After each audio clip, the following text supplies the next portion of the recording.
ಎಲ್ಲರೂ ಒಂದ್ಸಲ ಖುಷಿಯಿಂದ ಪ್ರೀತಿಯಿಂದ ಮನಸಾರೆ ಓಂ ಶಾಂತಿ ಹೇಳಿ. ಓಂ ಅಸತೋಮ ಸದ್ಗಮಯ ತಮಸೋಮ ಜ್ಯೋತಿರ್ಗಮಯ ಮೃತ್ಯೋರ್ಮ ಅಮೃತಂ ಗಮಯ. ಓಂ ಶಾಂತಿ ಶಾಂತಿ ಶಾಂತಿ ಶಾಂತಿದಾತ ಶಾಂತಿ ಸ್ಥಾಪಕ ಶಾಂತಿದೇವ ಶಾಂತಿ ಸಾಗರನಾದ ಸರ್ವೇಶ್ವರ ಪರಮಾತ್ಮನನ್ನ ಸ್ಮರಿಸ್ತಾ ನಾವೆಲ್ಲ ಮಹಾಶಿವರಾತ್ರಿಯ ಸಂದರ್ಭದಲ್ಲಿ ಶಿವದರ್ಶನ ಚಿಂತನ ಮಾಲೆಯಲ್ಲಿ ಉಪಸ್ಥಿತರಿದ್ದೇವೆ. ನಿನ್ನೆ ನಾವೆಲ್ಲ ಆನಂದಮಯ ಜೀವನಕ್ಕಾಗಿ ಶಿವದರ್ಶನ ಫಾರ್ ಅ ಬ್ಲಿಸ್ಫುಲ್ ಲೈಫ್ ಈ ಕುರಿತು ನನಗೆ ಪರಮಾತ್ಮ ಕಲಿಸಿದ ಕೆಲವು ಚೆನ್ನುಡಿಗಳನ್ನು ನೀವೆಲ್ಲ ಆಲಿಸಿದ್ದೀರಿ. ಜೀವನ ಎನ್ನುವುದು ತುಂಬ ಅನಿಶ್ಚಿತವಾದದ್ದು. ಆದರೆ ಈ ಜೀವನದ ಹರವು ತುಂಬ ವಿಸ್ತಾರವಾದದ್ದು. ಬದುಕಿದಷ್ಟು ದಿನ ಬದುಕಿನ ಪೂರ್ಣಾನಂದವನ್ನ ಅನುಭವಿಸ್ತ ಬದುಕನ್ನ ಕಲಾತ್ಮಕವಾಗಿ ಜೀವಿಸುವ ವಿಧಾನ ಭಗವಂತ ಕಲಿಸಿಕೊಡ್ತಾನೆ. ಖಾನಾ ಪೀನಾ ಮೌಜ್ ಮನಾನ ಏಕ್ ದಿನ್ ಚಲೆ ಜಾನ ಇಷ್ಟೇ ಜೀವನವಲ್ಲ, ಅದರ ಜೊತೆಗೆ ಬದುಕನ್ನ ಹೇಳ್ತಾರೆ ಲೈಫ್ ಇಸ್ ಅನ್ ಆರ್ಟ್ ಅಂತ. ಜೀವನ ಒಂದು ಕಲೆ. ಇದನ್ನ ಕಲಾತ್ಮಕವಾಗಿ ಬದುಕುವುದು ಹೇಗೆ ಅಂತ ಅರ್ಥವಾದಾಗ ಜೀವನದ ಆನಂದವನ್ನು ನಾವು ಅನುಭವಿಸುವುದಕ್ಕೆ ಸಾಧ್ಯವಾಗ್ತದೆ. ಈ ಜೀವನದ ಆನಂದವನ್ನು ಅನುಭವಿಸುವುದಕ್ಕೆ ನಮಗೆಲ್ಲರಿಗೂ ಶಿವನ ಯಥಾರ್ಥವಾದ ದರ್ಶನ, ಶಿವಾನುಭೂತಿ, ಶಿವನುಭವ ನಮಗೆ ಬೇಕು. ಆದ್ರಿಂದ ನಾವೆಲ್ಲರೂ ಸಹ ಬಹಳ ಮುಖ್ಯವಾಗಿ ನಿನ್ನೆಯಿಂದ ಈ ಶಿವಚಿಂತನೆಯನ್ನ ಕೇಳ್ಕೊಂಡು ಬಂದಿದ್ದೇವೆ. ಆದ್ಮೇಲೆ ಶಿವ ದರ್ಶನ. ಶಿವ ಅಂದ್ರೆ ಯಾರು, ದರ್ಶನ ಯಾರಿಗೆ, ಯಾತಕ್ಕಾಗಿ? ಅದರ ಮಧ್ಯೆ ನಮ್ಮದೊಂದು ಚಿಂತನೆ ಇದೆ. ಆನಂದಮಯ ಜೀವನ, ಬ್ಲಿಸ್ಫುಲ್ ಲೈಫ್. ಹೇಳ್ತಾರೆ ಲೈಫ್ ಇಸ್ ಎ ಜರ್ನಿ, ಜೀವನ ಒಂದು ಪ್ರಯಾಣ.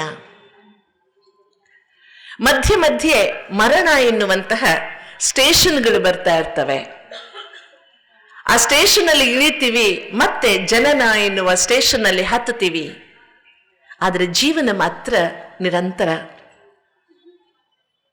ಈ ನಿರಂತರವಾದ ಜೀವನ ಪ್ರಯಾಣದಲ್ಲಿ ಎಷ್ಟೋ ಜನ ನಮ್ಮೊಂದಿಗೆ ಬರ್ತಾರೆ, ಇರ್ತಾರೆ, ಬಿಟ್ಟು ಹೋಗ್ತಾರೆ. ಆದ್ರೆ ಜೀವನದ ಪ್ರಾರಂಭದಿಂದ ಕೊನೆಯ ತನಕ ಅರಿವಿದ್ದೋ ಅರಿವಿಲ್ಲದೆಯೋ ನಮ್ಮ ಜೊತೆಗೇ ಇರುವವನು, ಸದಾ ನಮಗೆ ಆಶ್ರಯವಾಗಿ ಆಧಾರವಾಗಿ ನಿಲ್ಲುವವನು ಅವನೇ ಪರಶಿವ ಪರಮಾತ್ಮ. ನಾವು ಬೆಳೀತಾ ಒಂದು ಗಾದೆ ಕೇಳಿದ್ದೇವೆ, A friend in need is a friend in deed ಅಂತ. ಸಮಯಕ್ಕಾದವನೇ ನಿಜವಾದ ಮಿತ್ರ ಅಂತ. ನಾವಿವತ್ತು ನಮ್ಮ ಜೀವನದ ಈ ಪ್ರಯಾಣವನ್ನ ಗಮನಿಸಿದಾಗ ಯಾವ ಮಿತ್ರರು ನಮ್ಮ ಸಮಯಕ್ಕಾಗಿದ್ದಾರೆ ಅಂತ ಪ್ರಶ್ನೆ ಬಂದ್ರೆ, ಬಂಧುಗಳು ಎಂಬವರು ಬಂದುಂಡು ಹೋಗುವರು, ಬಂಧರವ ಕಳೆಯಲರಿಯರು ಅಂತ ಸರ್ವಜ್ಞ ಹೇಳ್ತಾನೆ. ನಮ್ಮ ಹತ್ರ ಎಲ್ಲವೂ ಚೆನ್ನಾಗಿದ್ದಾಗ ಎಲ್ರೂ ಏನನ ಅಂತ ಮಾತಾಡ್ಸೋರು ಬಹಳ ಜನ. ಆದ್ರೆ ನಮಗೆ ಕಷ್ಟ ಬಂದಾಗ, ನಮಗೆ ಸಮಸ್ಯೆಗಳು ಬಂದಾಗ ಎಲ್ಲರೂ ದೂರವಾಗಿರ್ತಾರೆ. ಆದ್ರೆ ಆ ಸಮಯದಲ್ಲಿ ನಮ್ಮೊಂದಿಗೆ ಸದಾ ಕಾಲ ಇರುವವನು ಯಾರು ಅಂದ್ರೆ, ನಾವು ನಂಬಲಿ ಬಿಡ್ಲಿ ಸದಾ ನಮ್ಮನ್ನು ರಕ್ಷಿಸುವವನು ಅವನೇ ಪರಮಾತ್ಮ. ಅದಕ್ಕೆ ಶರಣರು ಹೇಳ್ತಾರೆ, ನಂಬರು ನೆಚ್ಚರು ಬರಿದೆ ಕರೆವರು ನಂಬಲರಿಯರು ಈ ಲೋಕದ ಜನರು, ನಂಬಿ ಕರೆದೊಡೆವೋ ಎನ್ನನೇ ಶಿವನು ಅಂತ. ನಂಬರು ನೆಚ್ಚರು ಬರಿದೆ ಕರೆವರು ಅಂತ. ಆತ್ಮೀಯರೇ, ಅದರಿಂದ ಒಂದು ತುಂಬಾ ಸುಂದರವಾದ ದೃಷ್ಟಾಂತ ನಮ್ಗೆಲ್ರಿಗೂ ಗೊತ್ತಿದೆ. ಒಂದ್ಸಲ ದೇವರು ತನ್ನ CCTV ಕ್ಯಾಮೆರಾ ಆನ್ ಮಾಡಿ ಭಕ್ತನಿಗೆ ತೋರಿಸಿದ್ನಂತೆ. ನೋಡು, ನಿನ್ ಜೀವನದಲ್ಲಿ ಸದಾ ಕಾಲ ನಾನು ನಿನ್ ಜೊತೆಗಿದ್ದೀನಿ ಅಂತ. 2 ಹೆಜ್ಜೆಗಳು ಅವನ ಜೀವನದ ದಾರಿಯಲ್ಲಿ 2 ಹೆಜ್ಜೆಗಳು ಮೂಡಿದ್ವು, ಜೋಡಿ ಹೆಜ್ಜೆಗಳು. ಆಗ ದೇವ್ರು ಹೇಳಿದಂತೆ, ಒಂದು ನಿನ್ನ ಹೆಜ್ಜೆ, ಒಂದು ನನ್ನ ಹೆಜ್ಜೆ, ಸದಾ ಕಾಲ ನಾನು ನಿನ್ ಜೊತೆಗಿದ್ದೀನಿ ನೋಡು ಅಂತ. ಭಕ್ತ CCTV ಕ್ಯಾಮೆರಾ ನೋಡ್ತಾ ಹೋದ. ಒಂದು ಕಡೆ ಇವನಿಗೆ ತುಂಬಾ ಕಷ್ಟ ಬಂದಿತ್ತು. ಆ ಕಷ್ಟ ಬಂದ ಸಮಯವನ್ನ ನೋಡ್ತಾನೆ, ಅಲ್ಲಿ ಒಂದೇ ಹೆಜ್ಜೆ ಇತ್ತು, ಇನ್ನೊಂದು ಹೆಜ್ಜೆ ಇರಲೇ ಇಲ್ಲ. ಆಗ ಭಕ್ತ ಭಗವಂತನಿಗೆ ಹೇಳದ್ನಂತೆ, ಏನಪ್ಪ ನಿನ್ ಜೊತೆಗೆ ಸದಾ ಇದ್ದೀನಿ ಅಂತ ಹೇಳ್ದೆ, ನೋಡು ನನಗ್ ಕಷ್ಟ ಬಂದಾಗ ನೀನೆಲ್ಲ ಹೊಟ್ಟೋಗಿದ್ದೆ, ನಾನೊಬ್ಬನೇ ನಡೀತಾ ಇದ್ದೀನಿ ನೋಡು ಆ ಸಮಯದಲ್ಲಿ ಅಂತ ಆ ಹೆಜ್ಜೆ ಗುರುತುಗಳನ್ನು ತೋರಿಸಿದ್ನಂತೆ. ಆಗ ಭಗವಂತ ಮಂದಸ್ಮಿತನಾಗಿ ಹೇಳದ್ನಂತೆ, ಅಯ್ಯೋ ಮಗುವೆ, ಆ ಹೆಜ್ಜೆ ಗುರುತು ನಿನ್ನದಲ್ಲ, ನನ್ನದು. ನಿನಗೆ ಕಷ್ಟ ಬಂದಾಗ ನೀನ್ ನಡೆಯಕ್ಕಾಗದೆ ತಡಕಾಡ್ತಿದ್ದೆ, ಆ ಸಮಯದಲ್ಲಿ ನಿನ್ನನ್ನ ಹೆಗಲ ಮೇಲೆ ಹೊತ್ಕೊಂಡು ನಡೆಸಿದವ್ ನಾನು, ಅದು ನನ್ನ ಹೆಜ್ಜೆ ಗುರುತು ಅಂತ. ಅದರಿಂದ ಆತ್ಮೀಯರೇ, ಜೀವನದಲ್ಲಿ ಒಂದ್ ಸ್ವಲ್ಪ ಪ್ರೀತಿ ಕಡಿಮೆ ಆದ್ರೂ ನಡೆಯುತ್ತೆ, ವಿಶ್ವಾಸ ಅನ್ನೋದು ಯಾವಾಗ್ಲೂ ಬೇಕು. ಇವತ್ತು ನಾವು ನೋಡ್ತಿದ್ದೀವಿ, ಸಮಾಜದಲ್ಲಿ ತುಂಬಾ ಕುಟುಂಬಗಳು ಒಡೆದೋಗ್ತಾ ಇದ್ದಾವೆ. ಸಣ್ಣ ಸಣ್ಣ ಊರುಗಳಲ್ಲಿ ಪ್ರತಿನಿತ್ಯ ಒಂದಲ್ಲ ಒಂದು ಕಾರಣಕ್ಕೆ ಡಿವೋರ್ಸ್ಗಳಾಗ್ತಾ ಇದ್ದಾವೆ. ಅದಕ್ಕೆಲ್ಲ ಮೂಲ ಕಾರಣ ಏನು ಅಂದ್ರೆ, ಪರಸ್ಪರರಲ್ಲಿ ವಿಶ್ವಾಸದ ಕೊರತೆ, ಪರಸ್ಪರರಲ್ಲಿ ನಂಬಿಕೆಯ ಕೊರತೆ. ನಮ್ಮ ಮೇಲೆ ನಮಗೆ ನಂಬಿಕೆ ಇಲ್ಲ, ನಮ್ಮವ್ರ ಮೇಲೆ ನಮ್ಗೆ ನಂಬಿಕೆ ಇಲ್ಲ, ವಿಧಾತನ ಮೇಲೆ ನಮ್ಗೆ ನಂಬಿಕೆ ಇಲ್ಲ. ಆದ್ರಿಂದ ಪರಮಾತ್ಮ ಆ ಶಿವನನ್ನ ಕೇವಲ ತಿಳಿದುಕೊಳ್ಳುವುದು ಮಾತ್ರ ಅಲ್ಲ, ಅರಿತು ಅರ್ಥ ಮಾಡಿಕೊಂಡು ವಿಶ್ವಾಸದಿಂದ ಜೀವನವನ್ನ ನಡೆಸಬೇಕು. ಭಗವದ್ಗೀತೆ ನಮ್ಗೆ ಬಹಳ ಚಂದಾಗಿ ಹೇಳುತ್ತೆ, ಶ್ರದ್ಧಾವಾನ್ ಅನಸು ಯಶ್ಚ ಶಣಯೋದಪಿಯೋ ನರಹ. ನಿನಗೇನ್ ಬೇಕು ಅಂದ್ರೆ ಶ್ರದ್ಧೆ ಬೇಕು, ವಿಶ್ವಾಸ ಬೇಕು ಅಂತ ಪದೇ ಪದೇ ಹೇಳುತ್ತೆ. ಶ್ರದ್ಧಾವಾನ್ ಲಭತೆ ಜ್ಞಾನಂ. ಯಾರಿಗೆ ಜ್ಞಾನ ಸಿಗುತ್ತೆ ಜೀವನದಲ್ಲಿ ಅಂದ್ರೆ ಶ್ರದ್ಧೆ ಇದ್ದವನಿಗೆ ಮಾತ್ರ ಜ್ಞಾನ ಸಿಗುತ್ತೆ. ವಿಶ್ವಾಸಕ್ಕೂ ಬಹಳ ಮುಖ್ಯವಾಗಿ ಬೇಕಾದದ್ದು ಶ್ರದ್ಧೆ. ಇವತ್ತು ನಾವು ಎಲ್ಲವನ್ನ ಮಾಡ್ತಿದೀವಿ, ಆದ್ರೆ ಶ್ರದ್ಧೆ ಮಾತ್ರ ಅಲ್ಲಿ ಮೈನಸ್ ಆಗಿದೆ. ಅದರಿಂದ ಈ ಶಿವನ ದರ್ಶನ ಮಾಡಿಕೊಳ್ಳುವ ಉದ್ದೇಶ ನಮ್ಮೊಳಗಿನ ನಂಬಿಕೆಯನ್ನ ಇನ್ನಷ್ಟು ಬಲಗೊಳಿಸಿಕೊಳ್ಳುವುದು, ಗಟ್ಟಿ ಮಾಡಿಕೊಳ್ಳುವುದು. ನಾನೊಬ್ಬನೇ ಇಲ್ಲ, ನನ್ನ ಜೊತೆಗೆ ಅವನು ಯಾವಾಗಲೂ ಇದ್ದಾನೆ ಎನ್ನುವ ವಿಶ್ವಾಸವನ್ನ ಮೂಡಿಕೊಳ್ಳುವುದು. ಯಾವಾಗ ಅಂದ್ರೆ, ಯಾವುದೇ ವಿಶ್ವಾಸ ಹೆಚ್ಚಿಗೆ ಆಗ್ಬೇಕಾದ್ರೆ ಅರಿವು ಬೇಕು, ಅರ್ಥವಾಗಬೇಕು, ಪರಿಚಯ ಬೇಕು, ತಿಳ್ಕೋಬೇಕು. ಸುಮ್ಮನೆ ಮೂಢನಂಬಿಕೆಯಿಂದ ಮುಂದೆ ಹೋಗಬಾರ್ದು. ಆದ್ರಿಂದಲೇ ನಾವಿವತ್ತು ಈ ಶಿವದರ್ಶನ ಚಿಂತನೆ ಮಾಲೆಯಲ್ಲಿದ್ದೇವೆ. ನಮ್ಮ ಸನಾತನರು, ಪೂರ್ವಜರು, ಶರಣರು, ಸಂತರು ಆ ಪರಶಿವನನ್ನ ಬೇರೆ ಬೇರೆ ಶಬ್ದಗಳಿಂದ ಹೊಗಳಿ ವರ್ಣಿಸಿ ನಮಗೆ ಅವನು ಹತ್ತಿರವಾಗುವ ಹಾಗೆ ಮಾಡಿದ್ದಾರೆ. ಆದ್ರೆ ನಾವಿವತ್ತು ಅದನ್ನೆಲ್ಲ ಕೇಳಿ ಬಿಟ್ಟು ದೋಕಾನೆ ಕಿಸ್ಲಿಯೇ ಏಕ್ಸೆ ಸುನ್ನೆ ಏಕ್ಸೆ ಛೋಡ್ನೆ ಅಂತ ಆರಾಮಾಗಿ ಕೇಳು ಬಿಟ್ಟು ಮುಂದೆ ಹೋಗ್ತಾ ಇದ್ದೇವೆ.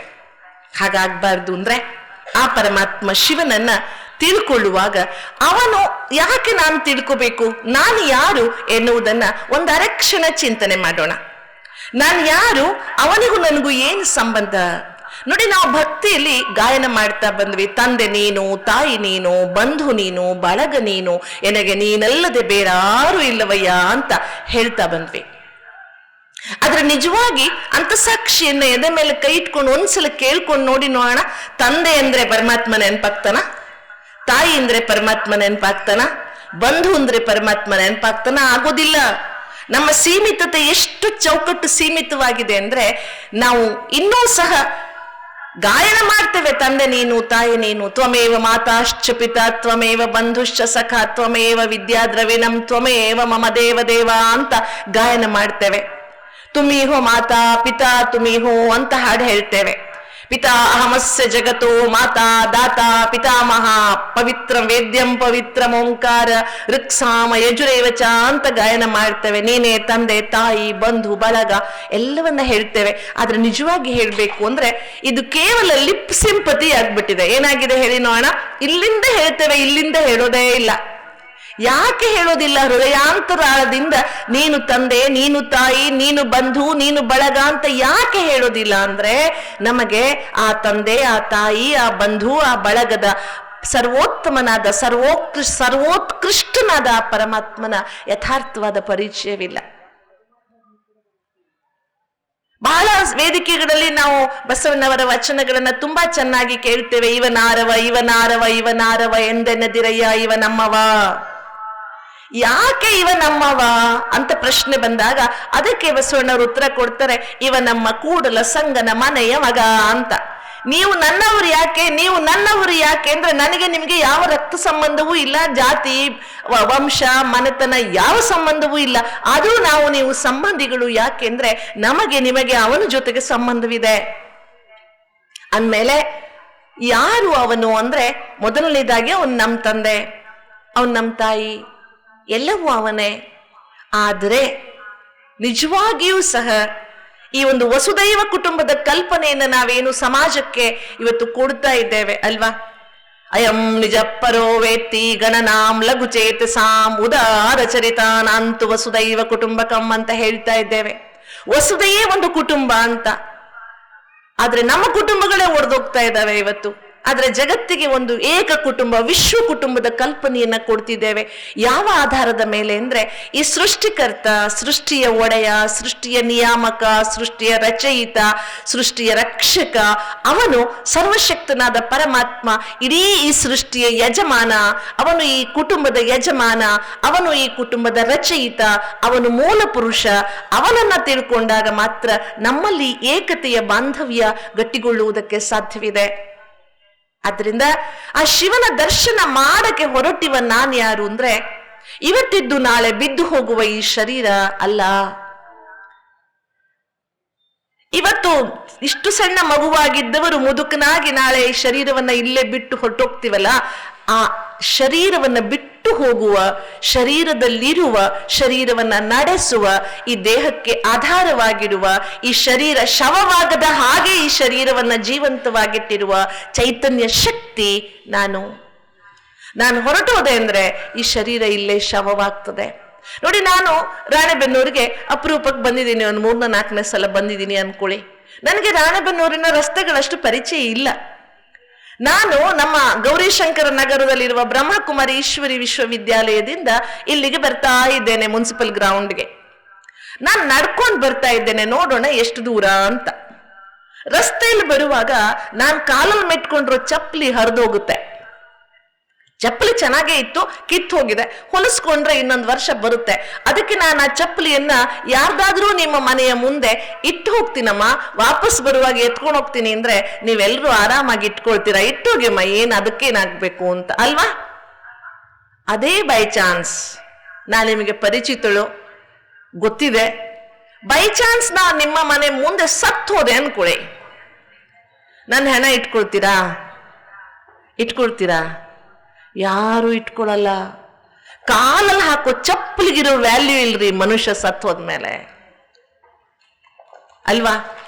ಆದ್ರೂ ನಾವು ಎಷ್ಟು ಹೇಳ್ತಾರಲ್ಲ, ಇತ್ನಾ ಇಕ್ರಾತೆ ಹೇ ಮನೋ ಮೈ ಸರ್ವಜ್ಞ ಹೂ ಸನಾತನ ಹೂ ಸತ್ಯ ಹೂ ಐಸೆ ಇಕ್ರಾತೆ ಹೇ.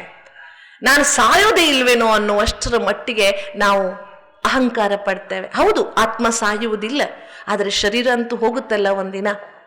ಅದರಿಂದ ಆತ್ಮೀಯರೇ, ಆ ಶಿವನಿಗೂ ಈ ಜೀವನಿಗೂ ಏನು ಸಂಬಂಧ ಅಂತ ಅರ್ಥ ಮಾಡ್ಕೊಳಕ್ ಹೊರಟ್ರೆ, ಈ ಜೀವಕ್ಕೆ ಚೈತನ್ಯ ಹೊಂದಿರುವ, ಕೂಡುವ, ಚೈತನ್ಯ ಮೂಡಿಸುವ, ಈ ಜೀವದ ಎಲ್ಲ ಚಲನವಲನಕ್ಕೆ ಕಾರಣವಾಗಿರುವ, ಈ ಜೀವವನ್ನ ಜೀವಾತ್ಮನನ್ನಾಗಿಸುವ ಒಂದು ಚೈತನ್ಯ ಶಕ್ತಿ ಪ್ರತಿಯೊಬ್ಬರ ಶರೀರದಲ್ಲಿ ಇದೆ. ಅದಕ್ಕೆ ಶರಣರು ಬಹಳ ಚೆನ್ನಾಗಿ ಕಾಯ ಕರ್ರನೆ ಕಂದಿದ್ದರೇನಯ್ಯ, ಮಿರ್ರನೆ ಮಿಂಚಿದರೇನಯ್ಯ, ಒಳಗೆ ಸುಳಿವ ಆತ್ಮ ಹೆಣ್ಣು ಅಲ್ಲ ಗಂಡು ಅಲ್ಲ, ಅದು ಆ ಶರೀರ ಇವತ್ತು ಹೀಗಿದೆ. ಇವತ್ತಿನ ಸಮಾಜದಲ್ಲಿ ನಮ್ಗಿಷ್ಟು ಶರೀರದ ಅಭಿಮಾನ ಅಂದ್ರೆ ಪರಮಾತ್ಮನನ್ನ ಎಲ್ಲೋ ಬಿಟ್ಬಿಟ್ಟಿದೀವಿ, ಆತ್ಮಸ್ಮೃತಿ ಎಲ್ಲೋ ಕಳೆದೋಗಿದೆ. ಒಂದು ಸಣ್ಣ ಘಟನೆ ಹೇಳ್ತೀನಿ ನಾನು ನಿಮ್ಗೆ. ಕೆಲವು ಸಮಯದ ಹಿಂದೆ ನಮ್ಮ ಬ್ರಹ್ಮಕುಮಾರಿ ಆಶ್ರಮಕ್ಕೆ ಬೆಳಿಗ್ಗೆ ಒಬ್ಬ ಮಹಿಳೆ ಬಂದ್ರು. ಒಂದು 55ರ ಆಸ್ಪಾಸಿನ ಮಹಿಳೆ. ಬಾಗಿಲು ತೆಗೆದಿದ್ದಂಗೆ ಒಂದೇ ಸಮ ಅಳಕ್ ಶುರು ಮಾಡಿದ್ರು.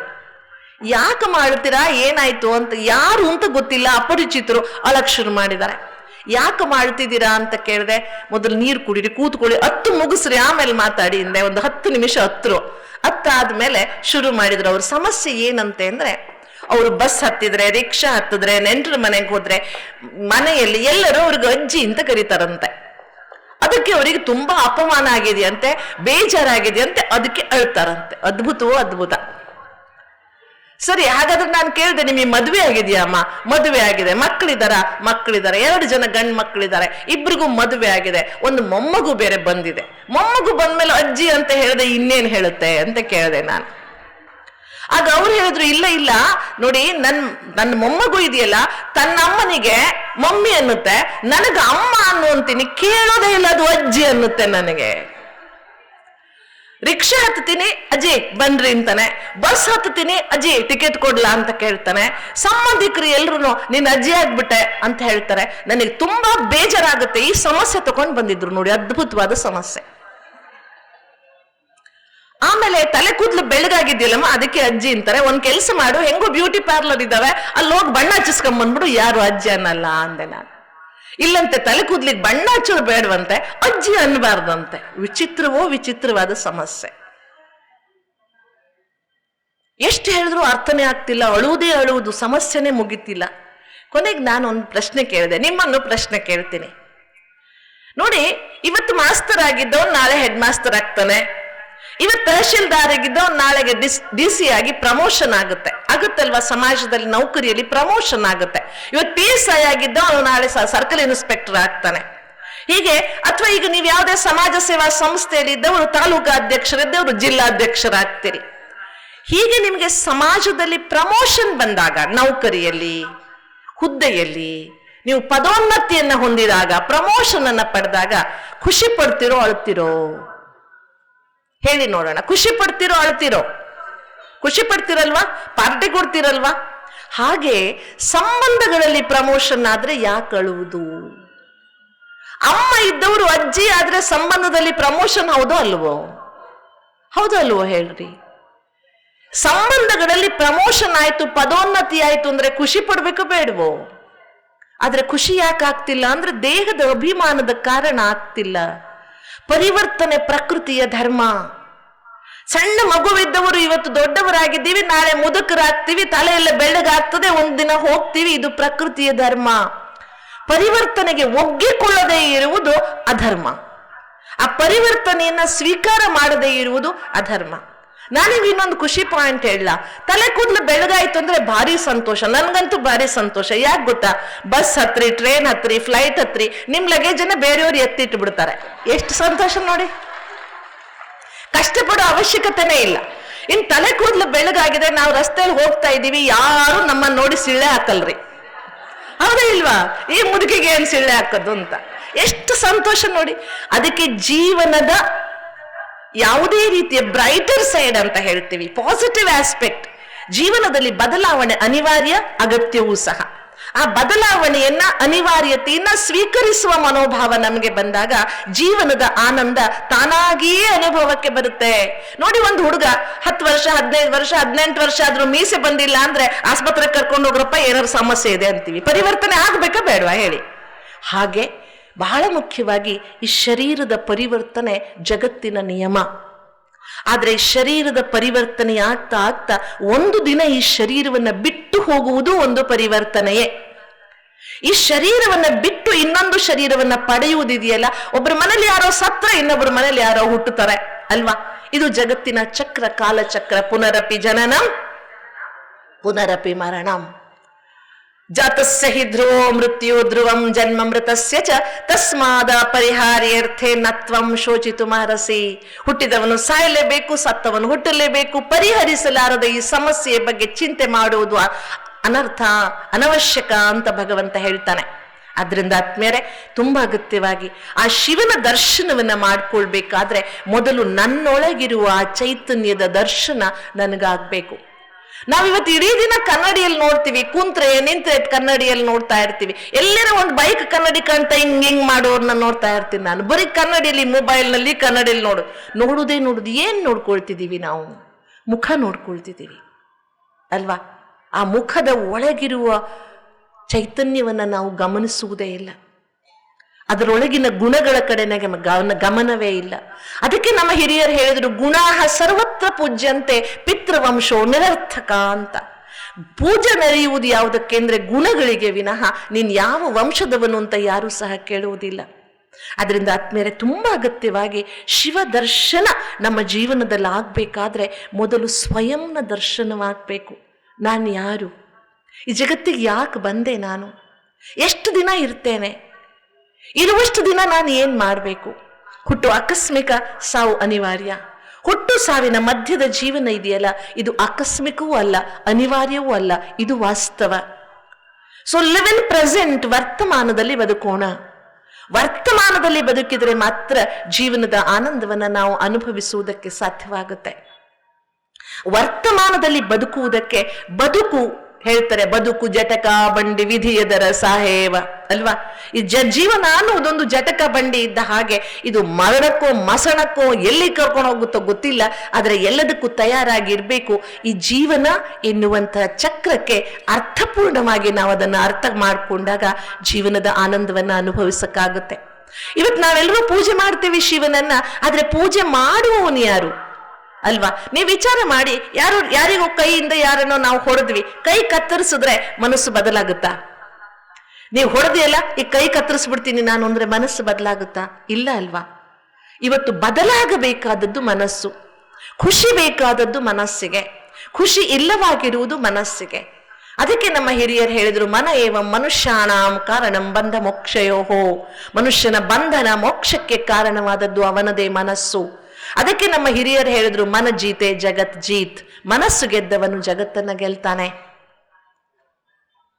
ಆದ್ರಿಂದ ತುಂಬಾ ಅಗತ್ಯವಾಗಿ ನಮ್ಮ ಮನಸ್ಸು ಬದಲಾಗಬೇಕು, ನಮ್ಮ ಮಾತು ಬದಲಾಗಬೇಕು, ನಮ್ಮ ದೃಷ್ಟಿ ಬದಲಾಗಬೇಕು, ನಮ್ಮ ಚಲನವಲನ ಬದಲಾಗಬೇಕು. ಆಗ ನಾವು ಆನಂದದ ಅನುಭವವನ್ನು ಮಾಡುವುದಕ್ಕೆ ಸಾಧ್ಯ. ನನಗೆ ಚನ್ನವೀರ ಕಣವಿಯವರು ಒಂದು ಮಾತು ಬಹಳ ನೆನಪಿರುತ್ತೆ ಯಾವಾಗಲೂ, ತುಂಬ ಅರ್ಥಪೂರ್ಣವಾದ ಮಾತು. ನಾವಾಡುವ ಮಾತು ಹೀಗಿರಲಿ ಗೆಳೆಯ, ಮೃದು ವಚನ ಮೂರ್ಲೋಕ ಗೆಲ್ಲುವುದು ತಿಳಿಯ, ಮೌನ ಮೊಗ್ಗೆ ನೊಡೆದು ಮಾತೊಂದು ಬರಲಿ, 3 ದಿನದ ಬಾಳು ಘಮಘಮಿಸುತ್ತಿರಲಿ. ಎಷ್ಟು ದಿನ ಇರ್ತೀವಿ ನಾವು? ಇರುವಷ್ಟು ದಿನ ಏನ್ ಮಾಡೋಣ? ಬಹಳ ಚಂದ ವಚನ ಇದೆ, ಅಯ್ಯ ಎಂದರೆ ಸ್ವರ್ಗ, ಎಲವೋ ಎಂದರೆ ನರಕ. ಎಷ್ಟು ಸಲ ಕೇಳಿದೀವೇನೋ, ಆದ್ರೂ ನಾವು ಎಲವೋ ಅನ್ನುವುದನ್ನ ಬಿಡುವುದೇ ಇಲ್ಲ. ತುಂಬಾ ಜನ ಮಾತಾಡುವುದನ್ನ ಕೇಳಿದ್ದೇನೆ ನಾನು, ನನ್ನ ಮಾತು ಸ್ವಲ್ಪ ಹೊರಟ್ರಿ, ನನ್ನ ಹೃದಯ ಬಹಳ ಚೊಕ್ಕ ಇದೆ ಅಂತ. ನಿಮ್ ಹೃದಯ ಯಾರಾದ್ರೂ ಕೊಯ್ದು ನೋಡಕ್ ಬರ್ತಾರ? ಮೊದಲು ಕಾಣುವುದು ಯಾವುದು? ಎಲ್ಲರಿಗೂ ಯಾವುದು ಕಾಣುತ್ತೆ? ಅದಕ್ಕೆ ನಮ್ಮಲ್ಲಿ ಹೇಳ್ತಾರೆ, ಗುಡು ನಹಿ ದಿಯಾ ತೋ ನಹಿ, ಗುಡು ಜೈಸೆ ದೋ ಬೋಲ್ ಬೋಲ್ನೆ ಸೆ ತೆರಾ ಕ್ಯಾ ಜಾತಾ ಹೈ. ಮತ್ತೇನು ಮಾಡಕ್ ಆಗದಿದ್ರು ಒಳ್ಳೆ ಮಾತಾದ್ರೂ ಆಡೋಣ ಅಲ್ವಾ. ಅದಕ್ಕೆ ಮಾತೆ ನಿಮ್ಮನಗೆ ನುಡಿಯು, ಮಾತೆ ನಿಮ್ಮ ಹಾಗೆ ಹೊಲೆಯು, ಮಾತೆ ನಿಮ್ಮ ಸರ್ವ ಸಂಪದವು ಲೋಕಕ್ಕೆ, ಮಾತೇ ಮಾಣಿಕ್ಯ. ವಚನದೊಳು ನಿಮ್ಮ ನಾಮಾಮೃತವ ತುಂಬಿ ಅಲ್ವಾ.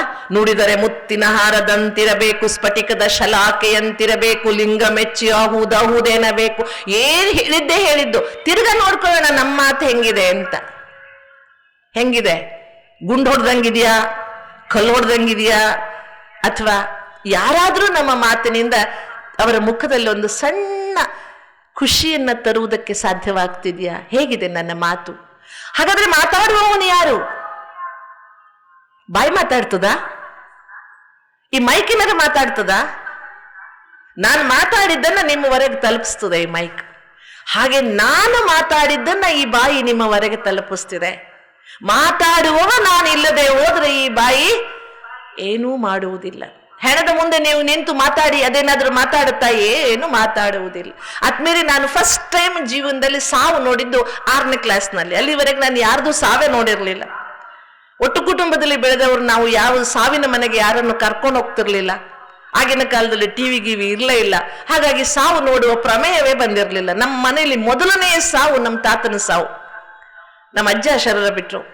ರಾತ್ರಿ ಚೆನ್ನಾಗೆ ಮಾತಾಡಿದ್ದಾರೆ. ಶನಿವಾರ ಭಾನುವಾರ ಬೆಳಿಗ್ಗೆ ಎಬ್ಬಿಸಿ, ಅಯ್ಯೋ ನಿಮ್ಮ ಅಜ್ಜ ಹೋಗ್ಬಿಟ್ರಮ್ಮ, ಎದ್ದೇಳ್ರಿ. ಎಲ್ಗೋದ್ರು ನಮ್ಮ ಅಜ್ಜ ಹೇಳದೆ ಅಂತ ನಮಗೆ ಭಾರಿ ಆಶ್ಚರ್ಯ, ಎಲ್ಗೋಗ್ಬಿಟ್ರು ಅಂತ. ಹೊರಗೆ ಬಂದು ನೋಡ್ತೀವಿ, ಅಂಗಳದಲ್ಲಿ ನೆಲದ ಮೇಲೆ ದರ್ಬೆ ಹಾಕಿ ಮಲಗಿಸಿದ್ದಾರೆ. ನಮ್ಮ ಅಜ್ಜ ಅಸ್ತಮ ಪೇಷಂಟ್ ಬೇರೆ. ಯಾಕಮ್ಮ ಇಲ್ಲಿ ಮಲಗಿಸಿದ್ದೀರಾ? ಅಜ್ಜಮ್ಮನಿಗೆ ಇಷ್ಟ ಅಸ್ತಮ, ಮಳೆ ಧೋ ಅಂತ ಸುರಿತಾ ಇದೆ. ಇಲ್ಲಮ್ಮ ನಿಮ್ಮ ಅಜ್ಜ ಹೋಗ್ಬಿಟ್ರು. ಅಯ್ಯ ಇಲ್ಲೇ ಮಲಗಿದ್ದಾರೆ, ಎಲ್ಲಿ ಹೋಗ್ಬಿಟ್ರು ಅಂತ ಭಾರಿ ಆಶ್ಚರ್ಯ ನನಗೆ.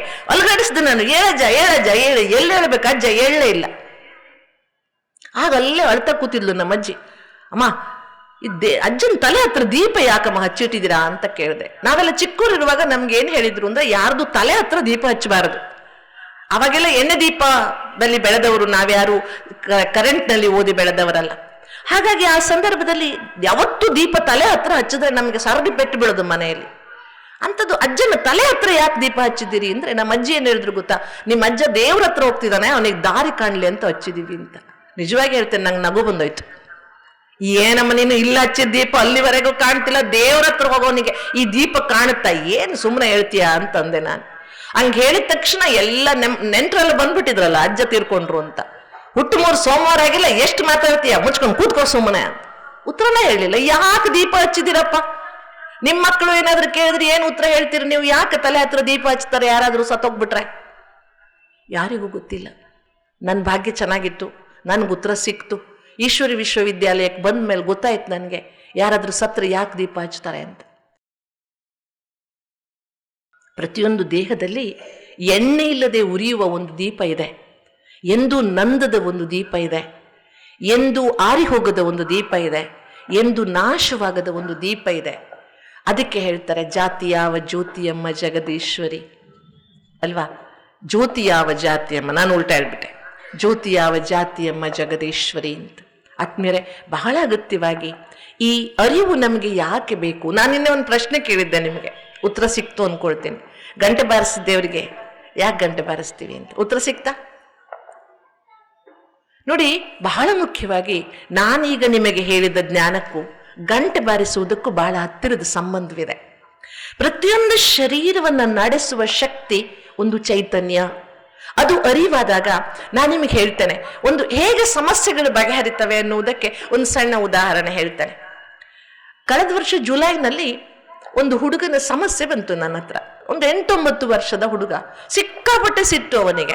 ಮನೆಯಲ್ಲಿ 2 ಮೊಬೈಲ್ ಅಪ್ಪಂದು ಹೊಡೆದಿದ್ದಾನಂತೆ. ಅದು ಸಾಮಾನ್ಯ ಅಲ್ಲ, ಆಪಲ್ ಕಂಪನಿಯ ಮೊಬೈಲ್ ಅಂತೆ, ಅದೇನೋ ಲಕ್ಷಗಟ್ಟಲೆ ಇರುತ್ತಂತಲ್ಲ, ಆ ಮೊಬೈಲ್ ಹೊಡೆದಿದ್ದಾನಂತೆ. ಟಿವಿ ಹೊಡೆದಿದ್ದಾನಂತೆ, 2 ಫ್ರಿಡ್ಜ್ ಬಾಗಿಲು ಹೊಡೆದಾಕಿದಾನಂತೆ. ಆಮೇಲೆ ಅಷ್ಟು ಸಾಲದು ಅಂತ ಅವ್ರ ಶಾಲೆ ಟೀಚರ್ ಮೂಗು ಹೊಡೆದು ಬಿಟ್ಟಿದಾನಂತೆ. ಇದಿರ್ತದಲ್ಲ ಪೇಪರ್ ವೇಟ್ ಅನ್ನು ತಕ್ಕೊಂಡು ಟೀಚರ್ಗೆ ಬಾರಿಸಿದಾನಂತೆ. ಅವನು ಹೈಟಲ್ಲಿ 8-9 ವರ್ಷದ ಹುಡುಗ, 5 ಅಡಿ ಎತ್ತರ ಇದ್ದ, ತುಂಬಾ ಸ್ಟ್ರಾಂಗ್ ಇದ್ದ, ಫಿಸಿಕಲಿ ಸ್ಟ್ರಾಂಗ್ ಇದ್ದ. ಶಾಲೆಯಿಂದ ಅವನು ಹೊರಗಾಕ್ಬೇಕಂತಿದ್ರು. ಯಾರೋ ಹೇಳಿದ್ರಂತೆ ಒಂದ್ಸಲ ಓಂ ಶಾಂತಿ ಸೆಂಟರ್ ಕಳ್ಸೋಣ ಅಂತ ಕಳಿಸ್ಕೊಟ್ರು. ಸಣ್ಣ ಹುಡುಗ. ಹಾಗೆ ಅವನು ಒಂದು ಸಮಸ್ಯೆ ಏನು ಅಂದ್ರೆ, ಅವನು ಅಂದ್ರೆ ನಾವು ಜಾತಿಯನ್ನು ಗಮನಿಸೋದಿಲ್ಲ, ಆದ್ರೂ ಅವನು ಹಿಂದೂ ಅಲ್ಲ, ಹಾಗಾಗಿ ಆ ಸಂಸ್ಕಾರವಿಲ್ಲ. ಆ ಸಂಸ್ಕಾರವಿಲ್ಲದವನಿಗೆ ಹೇಗಪ್ಪ ಏನು ಹೇಳುವುದು? 1-2-3 ದಿನ ಬೇಕಾಯ್ತು. ಆಮೇಲೆ ನಾನು ನಿಧಾನ ಅವನಿಗೆ ಹೇಳ್ತಾ ಹೋದೆ, ನೋಡು ಮರಿ, ಎಲ್ಲರ ದೇಹದಲ್ಲಿ ಒಂದು ಬೆಳಕಿದೆ, ಆ ಬೆಳಕಿರೋದಕ್ಕೆ ನಾವು ಬದುಕಿದ್ದೀವಿ. ಆ ಬೆಳಕು ಹೋಯ್ತು ಅಂದ್ರೆ ಜೀವನಕ್ಕೆ ಅರ್ಥ ಇಲ್ಲ. ಎಲ್ಲರ ದೇಹದಲ್ಲೂ ಒಂದು ಬೆಳಕಿದೆ. ಗೌರವಿಸು ಚೇತನವ, ರೆಸ್ಪೆಕ್ಟ್ ದ ಫಿಸಿಕಲ್ ಎಂಟಿಟಿ ಅಲ್ಲ, ಇಟರ್ನಲ್ ಎಂಟಿಟಿ, ಶಾಶ್ವತವಾದ ಶಕ್ತಿಯನ್ನು ಗೌರವಿಸು. ಅದನ್ನು ಹೇಳ್ತಾ ನಾನು ಆ ಹುಡುಗನಿಗೆ ಒಂದು ದೀಪ ಧ್ಯಾನ ಮಾಡುವುದನ್ನು ಕಲಿಸಿಕೊಟ್ಟೆ. ನಾವೆಲ್ಲರೂ ದೇವರ ಮುಂದೆ ದೀಪ ಹಚ್ತೀವಿ ಅಲ್ವಾ? ನೆನ್ನೆನೂ ನಾನು ಹೇಳಿದೆ, ದೇವರಿಗೆಲ್ಲ ದೀಪ ಯಾರಿಗೆ ಬೇಕಾಗಿದೆ? ನಮಗೆ ಬೇಕು. ಕತ್ತಲೆಯಾಗಿರುವುದು ನಮಗೆ, ಅಜ್ಞಾನ ಇರುವುದು ನಮಗೆ, ದುಃಖ ಆಗಿರುವುದು ನಮಗೆ, ಸಮಸ್ಯೆಗಳಿರುವುದು ನಮಗೆ, ಬೆಳಕು ಬೇಕಾಗಿರುವುದು ನಮಗೆ. ಅವನ ಮುಂದೆ ದೀಪ ಯಾಕೆ ಹಚ್ತೀವಿ ಅಂದ್ರೆ, ಇಲ್ಲ ಹಚ್ಕೊಳಕ್ ಆಗಲ್ವಲ್ಲ, ಅದಕ್ಕೆಲ್ಲ ಹಚ್ತೀವಿ ಅಷ್ಟೆ. ಆದ್ರೆ ನಿಜವಾಗಿಯೂ ಇಲ್ಲಿ ಬೇಕು, ಇಲ್ಲಿ ಬೆಳಕಾಗಬೇಕು. ಆ ಮಗುವಿಗೆ ನಾನು ಸ್ವಲ್ಪ ಒಂದು ಚಿತ್ರ ಎಕ್ಸ್ಪ್ಲೇನ್ ಮಾಡಿ, ನಿನ್ನೊಳಗೊಂದು ಬೆಳಕಿದೆ, ಆ ಬೆಳಕನ್ನು ನೀನು ಕಣ್ಣಲ್ಲಿ ನೋಡ್ತಾ ಧ್ಯಾನ ಮಾಡು. ದೇವರು ಒಂದು ಬೆಳಕು ಅಂತ ಇಷ್ಟೇ ಒಂದು ಸಣ್ಣ ಫ್ರೇಮಲ್ಲಿ ಜ್ಞಾನ ಹೇಳಿ ಆ ಮಗುವಿಗೆ ನಾನು ದೀಪ ಧ್ಯಾನವನ್ನು ಕಲಿಸಿದೆ. ಆಮೇಲೆ ಸಿಟ್ಟು ಬಂದ್ರೆ ಏನ್ ಮಾಡ್ಬೇಕು? ನಾನು ದೀಪ ಧ್ಯಾನ ಮಾಡುವುದಕ್ಕೂ ಸಿಟ್ಟು ದೀಪನ ಎತ್ತು ಬಿಸಾಡೋಣ ಅನ್ಸುತ್ತೆ ನನಗೆ ಅಂತ ಹುಡುಗ. ಅದಕ್ಕೆ ನಾನು ಹೇಳಿದೆ, ಸಿಟ್ಟು ಬಂದ್ರೆ ನೀನು ಏನು ಮಾಡು, ಒಂದು ಫುಟ್ಬಾಲ್ ಕ್ಲಾಸ್ ಜಾಯಿನ್ ಆಗು, ಇಲ್ಲ ಅಂದ್ರೆ ತಬಲಾ ಕ್ಲಾಸ್ ಜಾಯಿನ್ ಆಗು ಅಂದೆ. ಆ ಹುಡುಗ ತಬಲಾ ಕ್ಲಾಸ್ ಜಾಯಿನ್ ಆದ. ಸಿಟ್ಟು ಬಂದಾಗೆಲ್ಲ ತಬಲ ಬಾರಿಸು ಅಂತ ಹೇಳಿದೆ. 1-2 ತಬಲ ಹೊಡೆದ, ಸಿಟ್ಟು ಬಂದು ಬಾರಿಸ್. ಬಟ್ ಇವತ್ತು ನಾನು ಹೇಳ್ತೇನೆ, ಭಾಳ ಹೆಮ್ಮೆಯಿಂದ ಹೇಳ್ತೇನೆ, ಕಳೆದ ವರ್ಷ ಅವನು 75% ಮಾರ್ಕ್ಸ್ ತಗೊಂಡು ಪಾಸ್ ಆದ. ಒಂದು 3 ತಿಂಗಳು ದಿನಾ ನಮ್ಮ ಆಶ್ರಮಕ್ಕೆ ಬರಲೇಬೇಕು ನೀನು ಅಂದಿದ್ದೆ. ದಿನ ಬರಬೇಕು, ನನಗೆ ಹೇಳೋಗ್ಬೇಕು, ತಪ್ಪು ಮಾಡಿದ್ರೆ ಸಾರಿ ಹೇಳೋಗ್ಬೇಕು, ತಪ್ಪು ಮಾಡಿಲ್ಲ ಅಂದ್ರೆ ದೇವರಿಗೆ ಥ್ಯಾಂಕ್ಸ್ ಹೇಳೋಗ್ಬೇಕು ನಮ್ಮ ಮೆಡಿಟೇಷನ್ ರೂಮಿಗೆ ಬಂತು ಅಂತ. ದೀಪ ಧ್ಯಾನವನ್ನು ಮಾಡು. ಅವನು ತುಂಬ ಚೆನ್ನಾಗಿ ಹಾಡ್ತಾನೆ. ನಿನ್ನ ದೀಪದ ಮುಂದೆ ಕೂತ್ಕೊಂಡು ಯಾವುದಾದ್ರೂ ಹಾಡು ಹೇಳು, ನಿನ್ನೊಳಗೊಂದು ದೀಪ ಇದೆ, ಒಂದು ಜ್ಯೋತಿ ಇದೆ ಅಂತ ಅರ್ಥ ಮಾಡ್ಕೊ. ಇವತ್ತು ಆ ಹುಡುಗ ಒಳ್ಳೆ ತಬಲವಾದಕ, ಬಹಳ ಚೆನ್ನಾಗಿ ತಬಲನೂ ಬಾರಿಸ್ತಾನೆ. ಸಿಟ್ಟು ಕಂಟ್ರೋಲ್ ಆಗಿದೆ ಆತ್ಮೀಯರೇ. ಸ್ವಲ್ಪ ಆತ್ಮಜ್ಞಾನ ಸಣ್ಣ ಮಗುವಿಗೆ ಕೊಟ್ಟರು ಸಹ, ವಿಸ್ತಾರವಾದ ಆಧ್ಯಾತ್ಮ ಗೊತ್ತಿಲ್ಲದೆ ಇದ್ರು, ಆಧ್ಯಾತ್ಮದ ಬೀಜವನ್ನಾದರೂ ಮಗುವಿನ ತಲೆಯಲ್ಲಿ ಹಾಕಿದ್ರೆ ಇವತ್ತು ನಾವು ಸಮಾಜದ ಬಹುತೇಕ ಸಮಸ್ಯೆಗಳಿಗೆ ಪರಿಹಾರವನ್ನು ಕಂಡುಕೊಳ್ಬಹುದು. Spirituality is the only solution for all problems. ಎಲ್ಲ ಸಮಸ್ಯೆಗಳಿಗೆ ಇರುವ ಒಂದೇ ಒಂದು ಏಕಮೇವ ಅದ್ವಿತೀಯವಾದ ಪರಿಹಾರ ಯಾವುದು ಅಂದ್ರೆ ಅದು ಆಧ್ಯಾತ್ಮಿಕತೆ. ಆಧ್ಯಾತ್ಮಿಕತೆ ಅಂದ್ರೆ ಬೇರೆ ಏನೋ ಅಲ್ಲ. ಅಧಿ ಆತ್ಮ ಇತಿ ಅಧ್ಯಾತ್ಮ. ನಿನ್ನನ್ನು ನೀನು ತಿಳ್ಕೋ, ಅದು ಆಧ್ಯಾತ್ಮ. ಆದ್ರಿಂದ ತುಂಬಾ ಅಗತ್ಯವಾಗಿ ಪ್ರತಿಯೊಂದು ಪಂಚತತ್ವಗಳ ಶರೀರದಲ್ಲಿ ನಾನು ಎನ್ನುವ ಒಂದು ಶಕ್ತಿ ಇದೆ, ನಾನು ಎನ್ನುವ ಒಂದು ಶಕ್ತಿ ಇದೆ. ಆ ನಾನು ಎನ್ನುವ ಶಕ್ತಿಯನ್ನು ನಾವು ಅರ್ಥ ಮಾಡಿಕೊಂಡಾಗ, ನಾನಾದಾಗ ನೋಡಿ, ಬೆಳಗ್ಗಿನಿಂದ ನಾವು ಸಿಟ್ಟಾಗಿರ್ತೇವೆ, ಅಹಂಕಾರವಾಗಿರ್ತೇವೆ, ನಾವು ಯಾವುದೋ ಜಾತಿಯವರಾಗಿರ್ತೇವೆ, ಕಪ್ಪಗಾಗಿರ್ತೇವೆ, ಬೆಳಗಾಗಿರ್ತೇವೆ, ನಾನಾಗಿರುವುದೇ ಇಲ್ಲ. ಎಲ್ಲರೂ ಓಡ್ತಿದ್ದಾರೆ ಅಂತ ನಾವು ಓಡ್ತಿದ್ದೀವಿ. ಯಾಕೆ ಓಡ್ತಿದ್ದೀರಾ ಅಂತ ಯಾರೋ ಕೇಳಿದ್ರಂತೆ. ಮುಂದೆ ನಾವು ಓಡ್ತಿದ್ದಾನಲ್ಲ ಅದಕ್ಕೆ ನಾನು ಓಡ್ತಿದ್ದೀನಿ ಅಂತ. ಒಂದ್ಸಲ ಏನಾಗಿತ್ತು ಗೊತ್ತಾ, ನಾನು ಯಾವುದೋ ಒಂದು ಕೆಲಸಕ್ಕೆ ಶಿರಸಿಯಿಂದ ಹಾವೇರಿಗೆ ಬರ್ತಾ ಇದ್ದೆ. ಶಿರಸಿಯಿಂದ ಹಾವೇರಿಗೆ ಬರುವಾಗ ಬೆಳಿಗ್ಗೆ ರಸ್ತೆಯಲ್ಲಿ ಬಹಳಷ್ಟು ಕುರಿ ಹಿಂಡುಗಳು ಸಿಗ್ತವೆ ನಮಗೆ. ಕುರಿ ಮೇಯಿಸೋರು ತಗೊಂಡು ಹೋಗ್ತಾ ಇರ್ತಾರೆ. ನಾನೆಲ್ಲ ಓದಿದ್ದೆ, ಈ ಕುರಿಗಳಿದೆಯಲ್ಲ ಮುಂದಿನ ಲೀಡರ್ ಹೆಂಗೆ ಹೋಗುತ್ತೋ ಹಂಗೆ ಹೋಗ್ತವೆ ಅಂತ. ಬರ್ತಾ ಏನಾಯ್ತು, ಅಲ್ಲಿ ಸಮಸ್ಯೆಗೆ ಕ್ರಾಸ್ ದಾಟಿ ಸ್ವಲ್ಪ ಮುಂದೆ ಬಂದ ಹಾಗೆ ಬಸ್ ಕೆಟ್ಟೋಯ್ತು ನಮ್ದು. ಬಸ್ ಕೆಟ್ಟೋದ್ಮೇಲೆ ನಮ್ಮನ್ನ ಅಲ್ಲಿ ಇಳಿಸಿದ್ರು. ಇನ್ನೊಂದು ಬಸ್ ಬರೋವರೆಗೆ ಕಾಯ್ಬೇಕಲ್ಲ, ನಿಂತಿದ್ವಿ. ಒಂದೆರಡು ಕುರಿ ಹಿಂಡುಗಳು ಪಾಸ್ ಆದವು. ನಾನು ನೋಡಿದೆ, ನಂಗೆ ಅವಾಗ ಒಂದು ಕುತೂಹಲ ಬಂತು, ನೋಡೋಣ ಅಂತ. ಪಕ್ಕದಲ್ಲಿ ಒಂದು ಗಿಡ ಮುರ್ಕೊಂಡು ಬಂದೆ, ಒಂದು ಕೋಲ್ ಮಾಡ್ಕೊಂಡು ತಗೊಂಡು ಬಂದೆ. ಕೋಲ್ ತಂದು ಆ ಕುರಿ ಹಿಂಡಿನ ಮುಂದೆ ಹಿಂಗೆ ಹಿಡಿದೆ. ಅದಕ್ಕೆ ನಿಮ್ಗೆ ಗೊತ್ತಿದೆ, ಪ್ರತಿ ಹಿಂಡಿಗೊಬ್ಬರು ಲೀಡರ್ ಮಾಡ್ಕೊಂಡಿರ್ತಾವು ತಮ್ಮಷ್ಟಕ್ಕೆ ತಾವೆ. ಆ ಲೀಡರ್ ಏನ್ ಮಾಡ್ತು, ಹಿಂಗೆ ಹಾರಿ ಹೋಯ್ತು. ಅದನ್ನ ಹಿಂದೆ 10 ಜನ ಹಾರಿ ಹೋದವು. ಮತ್ತೆ ಹಂಗೆ ಕುರಿಗಳು ಹಾರಿ ಹೋದವು. ಆಮೇಲೆ ನಾನು ಮೆಲ್ಲಗೆ ಕೋಲ್ ತೆಗೆದು ಬಿಟ್ಟೆ. ನೋಡಿ, ಒಂದು 200 ಕುರಿಗಳಿದ್ವು, ಎಲ್ಲವೂ ಹಾರೇ ಹೋದವ್ರಿ. ಅಷ್ಟು ಕುರಿಗಳು ಹಾರಿ ಹೋದವು, ಅಲ್ಲಿ ಕೋಲ್ ಇರ್ಲೇ ಇಲ್ಲ. ಮೊದಲನೇ ಅದು ಹಾರ್ತಲ್ಲ, ಅದಕ್ಕೆ ಎಲ್ಲವೂ ಹಾರಿ ಹೋದವು. ಅದಕ್ಕೆ ಹೇಳ್ತಾರೆ, ಮುಂದೆ ಗುರಿ ಇಲ್ಲ, ಹಿಂದೆ ಗುರು ಇಲ್ಲೇ ಸಾಗುತ್ತಿದೆ ಕುರಿಗಳ ಮಂದೆ. ನಾವು ಯಾಕಾಗಿದ್ದೀವಿ ಗೊತ್ತಾ? ಮೇ ಮೇ ಮೇ ಮೇ ಮೇ ಮೇ ಅನ್ನೋದು ಯಾವುದು? ನಾವು ಸಹ ನಾನು ಅಂತ ಹೇಳ್ಕೊಂಡು ಹೊರಟಿದ್ದೇವೆ. ಅದಕ್ಕೆ ಆ ಶಿವನ ದರ್ಶನ ಮಾಡುವುದಕ್ಕೆ ಮೊದಲು ನಮ್ಮೊಳಗೆ ನಮ್ಮ ಸ್ವದರ್ಶನ ಬೇಕು. ಆ ಸ್ವದರ್ಶನದ ಅರಿವಿಗೋಸ್ಕರನೇ ನಾವು ದೇವಸ್ಥಾನದಲ್ಲಿ ಒಳಗೆ ಹೋದ್ರೆ ಗಂಟೆ ಬಾರಿಸಿ ಕೈ ಮುಗಿತೇವೆ. ಏನ್ ಮಾಡ್ತೇವೆ? ಗಂಟೆ ಬಾರಿಸ್ತೇವೆ. ಗಂಟೆ ಬಾರಿಸಿದ್ರೆ ಓಂ ಅಂತ ಶಬ್ದವಾಗುತ್ತೆ. ನೋಡಿದಿರಿ ಯಾವತ್ತಾದ್ರೂ ಗಂಟೆ ಸ್ವರ ಕೇಳಿದಿರಾ? ಹೇಗಿರುತ್ತೆ? ಓಂ ಅಂತ ಸ್ವರ ಬರುತ್ತೆ. ಆದ್ರೆ ನಮ್ಗೆ ಇವತ್ತು ನಾನು ದೇವಸ್ಥಾನದಲ್ಲಿ ಹೋದಾಗ ಅನೇಕ ಸಲ ನೋಡ್ತೇನೆ, ಆ ದೇವಸ್ಥಾನದ ಗಂಟೆಗೆ ಒಂದು ದಾರ ಕಟ್ಟಿರ್ತಾರೆ. ನಾನು ಪೂಜಾರಿಗಳಿಗೆ ಕೇಳಿದೆ, ಯಾಕ್ರಪ್ಪ ಕಟ್ತೀರಾ ಅಂದ್ರೆ, ಡಣ ಡಣ ಡಣ ಡಣ ಬಾರಿಸ್ತಾರ್ರಿ, ಕೆಲ್ಸಕ್ಕೆ ಬಾರ್ದಂಗೆ, ಅದಕ್ಕೆ ಕಟ್ಟಿರ್ತೀವಿ ಅಂದ್ರು. ಇವತ್ತು ನಾವು ಗಂಟೆಯನ್ನ ಜಾಗಟೆ ಬಾರಿಸ್ದಂಗೆ ಬಾರಿಸ್ತೇವೆ. ಜಾಗಟೆ ಗೊತ್ತಲ್ಲ ನಿಮ್ಗೆ? ಜಾಗಟೆ ಡಣ ಡಣ ಡಣ ಬಾರಿಸೋದು. ಗಂಟೆ ಹಾಗಲ್ಲ, ಒಂದ್ಸಲ ಬಾರಿಸಿ ಬಿಟ್ರೆ ಓಂ ಅಂತ ಬರುತ್ತೆ. ಕೆಲವು ಗಂಟೆಗಳು 99 ಸಲ ಓಂಕಾರವನ್ನು ಹೊರಹಾಕುವಂತ ಗಂಟೆಗಳು ಇರ್ತವೆ. ನಮ್ಮ ಹೊನ್ನಾವರದ ಹತ್ತಿರ ಒಂದು ಮಲ್ಲಾಪುರ ಅಂತ ಅಲ್ಲೊಂದು ದೇವಸ್ಥಾನ ಇದೆ. ಆ ಗಂಟೆ ಬಾರಿಸಿ ಬಿಟ್ರೆ 9 ಸಲ ಓಂಕಾರ ಬರುತ್ತೆ ಆ ಗಂಟೆಯಲ್ಲಿ. ಅಂದ್ರೆ ಪೂರ್ವಜರು ನಮಗೆ ಎಷ್ಟು ಸೂಕ್ಷ್ಮವಾಗಿ ದೇವರ ದರ್ಶನ, ಶಿವ ದರ್ಶನವನ್ನ ಮಾಡ್ಕೊಳ್ಬೇಕಾದ್ರೆ ಮೊದಲು ಆತ್ಮದರ್ಶನವಾಗಬೇಕು ಎನ್ನುವ ಸಾಂಕೇತಿಕವಾಗಿ ಪ್ರತಿ ದೇವಸ್ಥಾನದಲ್ಲಿ ಒಂದು ಗಂಟೆಯನ್ನು ಕಟ್ಟಿದ್ರು. ನೀನು ಓಂಕಾರ ಸ್ವರೂಪಿಯಾಗು, ಮನಸ್ಸನ್ನ ಒಳಗೆ ತಕೊಂಡ್ ಬಾ. ಓಂ, ಈ ಓಂಕಾರದಲ್ಲಿ ಸಕಾರಾತ್ಮಕ ಶಕ್ತಿ ಇದೆ.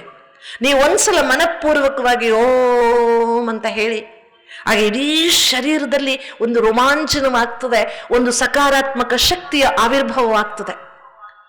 ನಾನು ಆತ್ಮ ಓಂಕಾರ ಸ್ವರೂಪಿಯಾಗಿದ್ದೇನೆ ಅನ್ನುವುದನ್ನು ನೆನಪು ಮಾಡಿಕೊಂಡು, ಜೋ ಕುಚ್ ಮೇರಾ ಹೇ ಸಬ್ ಕುಚ್ ತೇರಾ ಹೇ, ನಮಸ್ಕಾರ, ನನ್ನದೆಲ್ಲವೂ ನಿನ್ನದು. ಆದ್ರೆ ಇವತ್ತೇನಾಗಿದೆ ಗೊತ್ತಾ? ಜೋ ಕುಚ್ ಮೇರಾ ಹೇ ವೋ ತೋ ಮೇರಾ ಹೈ ಹಿ, ತೇರಾ ಭಿ ಮೇರಾ ಹೇ. ನಮಸ್ಕಾರ ಮಾಡುವುದರಲ್ಲೂ ವಿಚಾರಗಳು ಬದಲಾಗ್ಬಿಟ್ಟಿದೆ. ನೋಡಿ, ಯಾರು ಹೀಗೆ ನಮಸ್ಕಾರ ಮಾಡುವುದೇ ಇಲ್ಲ. ನಾವು ಮಾಡ್ತೀವ? ಹಿಂಗ್ ಮಾಡ್ತೀವಿ ನಮಸ್ಕಾರ, ನನ್ನ ಹಣೆ ಬರ ಅಂತ. ಇದು ನಮಸ್ಕಾರ ಅಲ್ರಿ, ಇದು ನನ್ನ ಹಣೆ ಬರ ಅಂತ. ನಮಸ್ಕಾರ ಆಕ್ಚುಲಿ ಹೀಗೆ ಮಾಡುವುದರಲ್ಲೊಂದು ಅಕ್ಯುಪ್ರೆಷರ್ ಇದೆ, ಹಿಂಗ್ ಮಾಡುವುದರಲ್ಲೊಂದು ಸಂವೇದನೆ ಇದೆ, ಎಲ್ಲವೂ ನಿನ್ನದು ಎನ್ನುವ ಶರಣಾಗತಿ ಇದೆ. ನಂಗೆ ಗೊತ್ತಿಲ್ಲ, ಯಾವುದೋ ಒಂದು ಸಿನಿಮಾ ಹಾಡಿರ್ಬೇಕು, ಯಾವಾಗೊಂದ್ಸಲ ಬಸ್ನಲ್ಲಿ ಬರುವಾಗ ಕೇಳಿದ್ದೆ, ಅಲ್ಲಾಹ ಕೋ ಪ್ಯಾರಿ ಹೇ ಕುರ್ಬಾನಿ ಅಂತ. ಈಶ್ವರನಿಗೆ ಯಾವುದು ಪ್ರಿಯ ಅಂತೆ? ಸಮರ್ಪಣೆ ಇಷ್ಟ, ಎಲ್ಲವೂ ನಿನ್ನದು. ಅದಕ್ಕೆ ನಮ್ಮಲ್ಲಿ ಸಾಷ್ಟಾಂಗ ನಮಸ್ಕಾರ ಮಾಡುವ ಪದ್ಧತಿ ಇದೆ ಅಲ್ವಾ? ಸಂಪೂರ್ಣವಾಗಿ ನೆಲಕ್ಕೆ ಮಲಗಿ ಅಷ್ಟಾಂಗ ನಮಸ್ಕಾರ, ದೀರ್ಘದಂಡ ನಮಸ್ಕಾರ ಹಾಕ್ತೇವೆ. ಎಲ್ಲವೂ ನಿನ್ನದು. ನಮಸ್ಕಾರ ಮಾಡುವವನು ನಾನೊಂದು ಚೇತನ. ಈ ಶರೀರದಲ್ಲಿ ನಾನು 2 ಹುಬ್ಬುಗಳ ಮಧ್ಯೆ ವಾಸ ಮಾಡ್ತೇನೆ. ಅದಕ್ಕೆ ನೋಡಿ, 2 ಅಂಗುಷ್ಟವನ್ನ ಹೀಗೆ ಹಣೆಗೆ ಒತ್ತಿ ನಮಸ್ಕಾರ ಮಾಡ್ತೀವಲ್ಲ. ಬನಾರಸ್ ಹಿಂದೂ ಯೂನಿವರ್ಸಿಟಿಯಲ್ಲಿ ಒಂದು ಒಳ್ಳೆ ರಿಸರ್ಚ್ ಆಗಿದೆ. ಹಣೆಯ ಭ್ರೂಮಧ್ಯವನ್ನ ಪದೇ ಪದೇ ಸ್ಪರ್ಶಿಸುವುದರಿಂದ ಮಾನವನ ಮಸ್ತಿಷ್ಕದಲ್ಲಿ ಸಕಾರಾತ್ಮಕ ಶಕ್ತಿ ಹೆಚ್ಚಾಗ್ತದೆ ಅಂತ. ಎಷ್ಟು ಒಳ್ಳೆ ಸಂಶೋಧನೆ ನೋಡಿ. ಅದಕ್ಕೆ ಇಲ್ಲಿ ಕುಂಕುಮ ಹಚ್ಚುವ, ವಿಭೂತಿ ಧರಿಸುವ, ಹಣೆ ಮುಟ್ಟಿ ನಮಸ್ಕಾರ ಮಾಡುವ, ಕೈಯನ್ನು ಹಣೆಗೊತ್ತುವ ಈ ಎಲ್ಲ ಸಂಪ್ರದಾಯಗಳ ಹಿಂದೆ ಒಂದು ಆಧ್ಯಾತ್ಮಿಕ ಅರ್ಥವಿದೆ.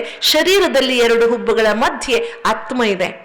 ಈ ಆತ್ಮನ ನಿವಾಸ ಸ್ಥಾನವನ್ನ ಪದೇ ಪದೇ ಸ್ಮರ್ಶಿಸುವುದರಿಂದ ಮನುಷ್ಯನ ಶರೀರದ ಮುಖ್ಯ ಭಾಗವಾದ ಮೆದುಳಿನಲ್ಲಿ ಸಕಾರಾತ್ಮಕ ಶಕ್ತಿಯ ಸಂಚಲನವಾಗ್ತದೆ, ಪಾಸಿಟಿವ್ ಎನರ್ಜಿ ಸರ್ಕ್ಯುಲೇಟ್ ಆಗ್ತದೆ. ಯಾಕೆಂದ್ರೆ ಶರೀರದಲ್ಲಿ 2 ಹುಬ್ಬುಗಳ ಮಧ್ಯೆ ವಾಸ ಮಾಡುವುದು ನಾನೊಂದು ಚೇತನ. ಪ್ರಯಾಣ ಕಾಲೇ ಮನಸಾಚಲೇನ ಭ್ರುವೋರ್ ಮಧ್ಯೆ. ಹೋಗುವ ಸಮಯ ಬಂದಾಗ ನಿನ್ನ ಮನಸ್ಸು ಭ್ರೂ ಮಧ್ಯದಲ್ಲಿ ಕೇಂದ್ರೀಕೃತವಾಗಿರಲಿ.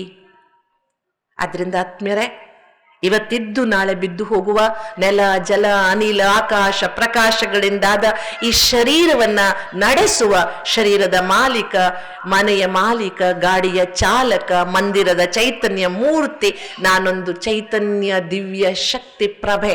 ಇದನ್ನ ಮಗುವಿದ್ದಾಗಲೇ ಮಗುವಿಗೆ ಕಲಿಸಿದ್ರೆ ಆ ಮಕ್ಕಳಲ್ಲಿ ಎಂದೂ ಇನ್ಫೀರಿಯಾರಿಟಿ ಕಾಂಪ್ಲೆಕ್ಸ್ ಬರಲ್ಲ, ಎಂದೂ ಅಹಂಕಾರ ಬರುವುದಿಲ್ಲ, ಎಂದೂ ಸಹ ಮಕ್ಕಳು ಹೋಪ್ಲೆಸ್ ಆಗುವುದಿಲ್ಲ, ನನ್ನ ಹತ್ರ ಆಗಲ್ಲ ಅನ್ನುವ ಹತಾಶೆ ಮೂಡುವುದಿಲ್ಲ. ಅರ್ಜುನನಿಗೆ ಹತಾಶೆಯಾದಾಗ, ನಿರಾಶೆಯಾದಾಗ ಅರ್ಜುನನನ್ನ ನಿರಾಶೆಯಿಂದ, ಹತಾಶೆಯಿಂದ ಹೊರಗೆ ಕರೆದುಕೊಂಡು ಬರುವುದಕ್ಕೆ ಭಗವಂತ ಸಂಪೂರ್ಣವಾಗಿ 70-80 ಶ್ಲೋಕಗಳ ಮಾಧ್ಯಮದಿಂದ ಆತ್ಮಜ್ಞಾನವನ್ನು ಕೊಟ್ಟಿದ್ದಾನೆ. ಆದ್ದರಿಂದಲೇ ನಮ್ಮವರು ಹೇಳಿದ್ದು ತನ್ನರಿವು ತನಗೆ ಗುರು ಅಂತ. ಇಂದ್ರಿಯಾಣಿ ಪರಾಣ್ಯಾಹು ಇಂದ್ರಿಯಭ್ಯ ಪರಂ ಮನಃ ಮನಸಸ್ತು ಪರ ಬುದ್ಧಿ ಯೋ ಬುದ್ಧೈ ಪರತಸ್ತು ಸಹ. ಇಂದ್ರಿಯಗಳೇ ಬಲಶಾಲಿ ಅಂತೀರಿ, ಇಂದ್ರಿಯಗಳಿಗಿಂತ ಬಲಶಾಲಿಯಾದದ್ದು ಮನಸ್ಸು, ಮನಸ್ಸಿಗಿಂತ ಬಲಶಾಲಿಯಾದದ್ದು ಬುದ್ಧಿ, ಬುದ್ಧಿಗಿಂತ ಬಲಶಾಲಿಯಾದವನು ನೀನು. ಬುದ್ಧಿಗಿಂತ ಬಲಶಾಲಿಯಾದವನು ನೀನು ಎನ್ನುವುದನ್ನ ಗೀತಾಚಾರ್ಯ ಹೇಳ್ತಾನೆ. ಆದ್ರಿಂದ ಆತ್ಮೀಯರೇ, ಶಿವನ ದರ್ಶನ ಮಾಡಿಕೊಳ್ಳುವಾಗ ಮೊದಲು ನನ್ನನ್ನು ನಾನು ನೋಡ್ಕೋಬೇಕು. ನಮ್ಗೆ ಇವತ್ತು ಹೊರಗೆ ನೋಡೋದು ಭಾರಿ ಅಭ್ಯಾಸ ಆಗಿದೆ. ಇವ್ರು ಹಿಂಗಿದ್ದಾರೆ, ಅವ್ರು ಹಂಗಿದ್ದಾರೆ, ಅವ್ರು ಹಂಗಿರ್ಬೇಕಿತ್ತು, ಇವ್ರು ಹಿಂಗಿರ್ಬೇಕು. ಇಡೀ ಜಗತ್ತನ್ನ ಬದಲಾಯಿಸೋರು ನಾವೇನೋ ಅನ್ಕೊಂಡು ಕಾಮೆಂಟ್ ಮಾಡ್ತಾನೆ ಇರ್ತೀವಿ. ಆದ್ರೆ ನಮ್ಮನ್ನು ಮಾತ್ರ ನಾವು ನೋಡ್ಕೊಳಕ್ ನಮಗೆ ಪುಡ್ಸತ್ತೇ ಇಲ್ಲ. ಸ್ವಲ್ಪ ಬನ್ರಿ, ಇಂಥ ವಿಚಾರ ಎಲ್ಲ ಕೇಳ್ರಿ ಅಂದ್ರೆ ಅಯ್ಯೋ ಪುರ್ಸೊತ್ತೇ ಇಲ್ರಿ ಅಂತ ಹೇಳ್ತೀವಿ ನಾವು. ಎಷ್ಟು ಪುರ್ಸೊತ್ತಿಲ್ಲ ಅಂದ್ರೆ ಸಾಯಕ್ಕೂ ಪುರ್ಸೊತ್ತಿಲ್ರಿ ಅಂತ. ಸಾವು ಮಹಾನೀವ್ರನ್ನ ಕೇಳ್ಕೊಂಡೇ ಬರುತ್ತೇನೋ ಅನ್ನೋ ಹಂಗೆ. ಪುರ್ಸೊತ್ತಿದ್ಯಾ ಬರ್ಲಾ ಅಂತ ಕೇಳ್ಕೊಂಡು ಬರುತ್ತಾ ಸಾವು? ಇಲ್ಲ ಅಲ್ವಾ? ನಮ್ಗೊಬ್ರು ಪ್ರೊಫೆಸರ್ ಇದ್ರು, ಅವ್ರು ಹೇಳ್ತಿದ್ರು, ಏನ್ ಕೇಳಿದ್ರು ಪುರ್ಸೊತ್ತಿಲ್ಲ ಅಂತಿರಲ್ರೋ, ಪೂರಾ ಸೊತ್ತು ಲೂಟಿ ಆದ್ಮೇಲೆ ಪುರ್ಸೊತ್ತು ಸಿಗುತ್ತಾ ನಿಮಗೆ ಅಂತ ಕೇಳ್ತಿದ್ರು. ನಮ್ಮೊಳಗಿನ ಪೂರಾ ಸೊತ್ತು ಲೂಟಿಯಾಗಿ ಹೋಗಿದೆ. ಶಾಂತಿ ಇಲ್ಲ, ಪ್ರೀತಿ ಇಲ್ಲ, ವಿಶ್ವಾಸವಿಲ್ಲ, ಇವೆಲ್ಲ ಕಳ್ಕೊಂಡಿದೀವಿ. ಇನ್ನೂ ನಮ್ಗೆ ಪುರ್ಸೊತ್ತಿಲ್ಲ ಅಂದ್ರೆ ಇನ್ಯಾವಾಗ? ಅದಕ್ಕೆ ನಮ್ಮನ್ನು ನಾವು ನೋಡ್ಕೊಳ್ಳೋಣ. ಸ್ವದರ್ಶನವನ್ನು ಮಾಡಿಕೊಂಡಾಗ ಆ ಶಿವನನ್ನ ನೋಡುವುದು ಬಹಳ ಸುಲಭವಾಗುತ್ತೆ. ಯಾಕೆ ಗೊತ್ತಾ? ಅಳಿಗಾಲ ಧರ್ಮಕ್ಕೆ ಬಡಿಸಾರಿ ಶಿವ ತಾನು ಇಳಿದಿರೆಗೆ ಬಂದು ಸಜ್ಜನರ ರಕ್ಷಿಪನು ಅಂತ ಸರ್ವಜ್ಞ ಹೇಳಿದ್ದಾನೆ. ಧರ್ಮಕ್ಕೆ ಅಳಿಗಾಲ ಬಂದಾಗ ಆ ಪರಮಾತ್ಮ ಶಿವ ಈ ಧರೆಗೆ ಅವತರಿಸ್ತಾನೆ. ಉತ್ತರ ದಿಕ್ಕಿಂದ ಮುತ್ತಯ್ಯ ಬರುತ್ತಾನೆ ನೋಡಿರಣ್ಣ ಅಂತ ನಾವು ಕಾಲಜ್ಞಾನಿಗಳ ಮಾತುಗಳನ್ನು ಕೇಳಿದ್ದೇವೆ. ಆದ್ರಿಂದ ಪರಮಾತ್ಮ ಸರ್ವಶಕ್ತನಾದ ಶಿವ ಈ ಸಮಯದಲ್ಲಿ ನಮಗೆ ತನ್ನ ದರ್ಶನವನ್ನ ಮಾಡಿಸುವುದಕ್ಕಾಗಿ ಶಬ್ದಗಳ ಮೂಲಕ, ಜ್ಞಾನದ ಮೂಲಕ, ಅರಿವಿನ ಮೂಲಕ ಸ್ವದರ್ಶನವನ್ನ ಮಾಡಿಸ್ತಾ ತನ್ನ ಪರಿಚಯವನ್ನು ನಮಗೆ ಮಾಡಿಕೊಡ್ತಾ ಇದ್ದಾನೆ. ಆ ಸರ್ವಶಕ್ತನಾದ ಪರಮಾತ್ಮ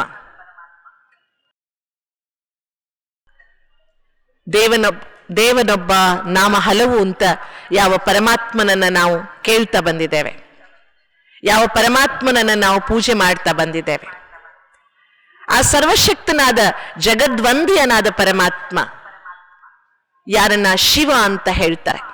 ಅಯಂ ನಿಜ ಪರೋವೇತ್ತಿ ಅಂತ ಯಾರನ್ನ ಗಾಯನ ಮಾಡಿದ್ವಿ, ಯಾವ ಪರಮಾತ್ಮನನ್ನ ನಾವೆಲ್ಲರೂ ಸಹ ಸರ್ವಜ್ಞ ಅಂತ ಗಾಯನ ಮಾಡ್ತಾ ಬಂದಿದ್ದೀವಿ. ಆ ಸರ್ವಶಕ್ತನಾದ ಪರಮಾತ್ಮ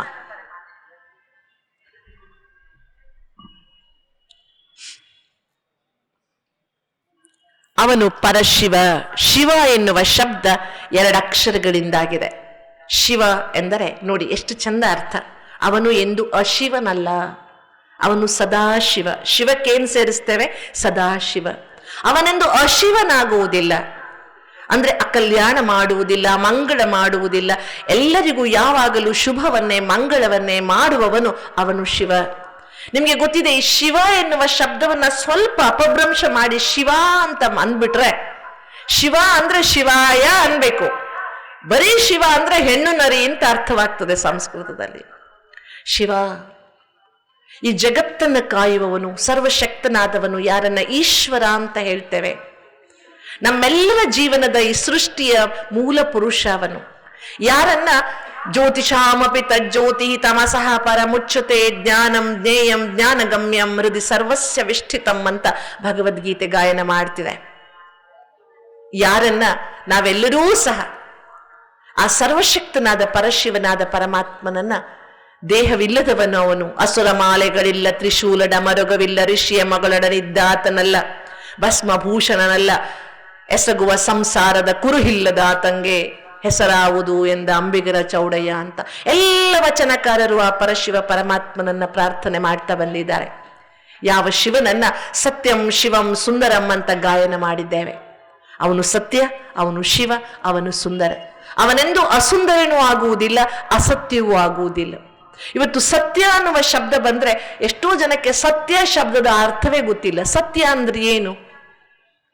ಒಂದ್ಸಲ ಒಂದು ಶಾಲೆಯಲ್ಲಿ ಮಾರಲ್ ಎಜುಕೇಶನ್ ಪಾಠ ಮಾಡ್ತಾ ಇದ್ದೆ ಮಕ್ಕಳಿಗೆ, 10ನೇ ಕ್ಲಾಸಿನ ಮಕ್ಕಳು.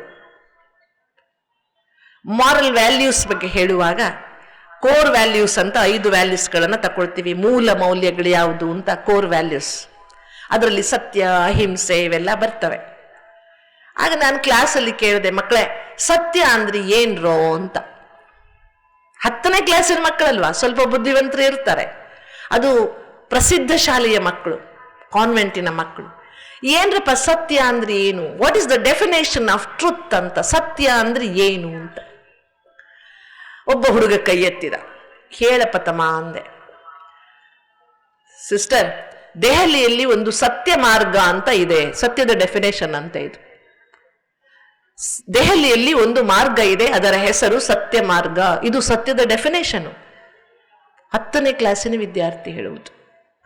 ಕೇಳಿದೆ, ಹಾಗಾದ್ರೆ ಸತ್ಯದ ಬಗ್ಗೆ ಗೊತ್ತೇನ್ರಪ್ಪ ನಿಮ್ಗೆ? ಸತ್ಯ ಹರಿಶ್ಚಂದ್ರನ ಕಥೆ ಕೇಳಿದ್ದೀರಾ ಅಂತ. ಯಾರಿಗೂ ಗೊತ್ತೇ ಇಲ್ಲ. ಹೋಗ್ಲಿ ಬಿಡು, ನಾನೇ ಹೇಳ್ತೀನಿ ಅಂತ ಸತ್ಯ ಹರಿಶ್ಚಂದ್ರನ ಕಥೆ ಹೇಳಿದೆ. ನಿಮ್ಗೆಲ್ಲ ಗೊತ್ತಲ್ಲ ಸತ್ಯ ಹರಿಶ್ಚಂದ್ರನ ಕಥೆ? ಗೊತ್ತಿದೆಯಾ ಇಲ್ವಾ? ಸುಳ್ಳು ಹರಿಶ್ಚಂದ್ರನ ಕಥೆ ಅಂತ ಎಲ್ಲರಿಗೂ ಗೊತ್ತಿದೆ, ಆದ್ರೆ ಸತ್ಯ ಹರಿಶ್ಚಂದ್ರನ ಕಥೆ ಗೊತ್ತಿದೆಯಾ ಇಲ್ವಾ? ಗೊತ್ತಿಲ್ಲ. ಯಾಕೆಂದ್ರೆ ನಮ್ಮ ಪಕ್ಕದಲ್ಲಿ ಜಗತ್ನಲ್ಲಿ 100,000 ಸಾವಿರಾರು ಕೋಟ್ಯಾಂತರ ಜನ ಸುಳ್ಳು ಹರಿಶ್ಚಂದ್ರರು ಸಿಕ್ಬಿಡ್ತಾರೆ, ಆದ್ರೆ ಸತ್ಯ ಹರಿಶ್ಚಂದ್ರ ಸಿಗುವುದು ಕಷ್ಟ ಅಲ್ವಾ? ಆದ್ರೂ ಪುಸ್ತಕದಲ್ಲಿ ಇದ್ದಾನೆ ಒಬ್ಬ, ಪುರಾಣಗಳಲ್ಲಿದ್ದಾನೆ ಒಬ್ಬ ಸತ್ಯ ಹರಿಶ್ಚಂದ್ರ. ಕತೆ ಎಲ್ಲ ಹೇಳಿದೆ. ಆಮೇಲೆ ಕತೆ ಹೇಳಿದ ಮೇಲೆ what is the moral of the story ಅಂತ. ಕಥೆಯ ಮಾರಲ್ ಏನಪ್ಪ? ಒಂದು ಹುಡುಗ ಏನ್ ಹೇಳಿದ ಗೊತ್ತಾ?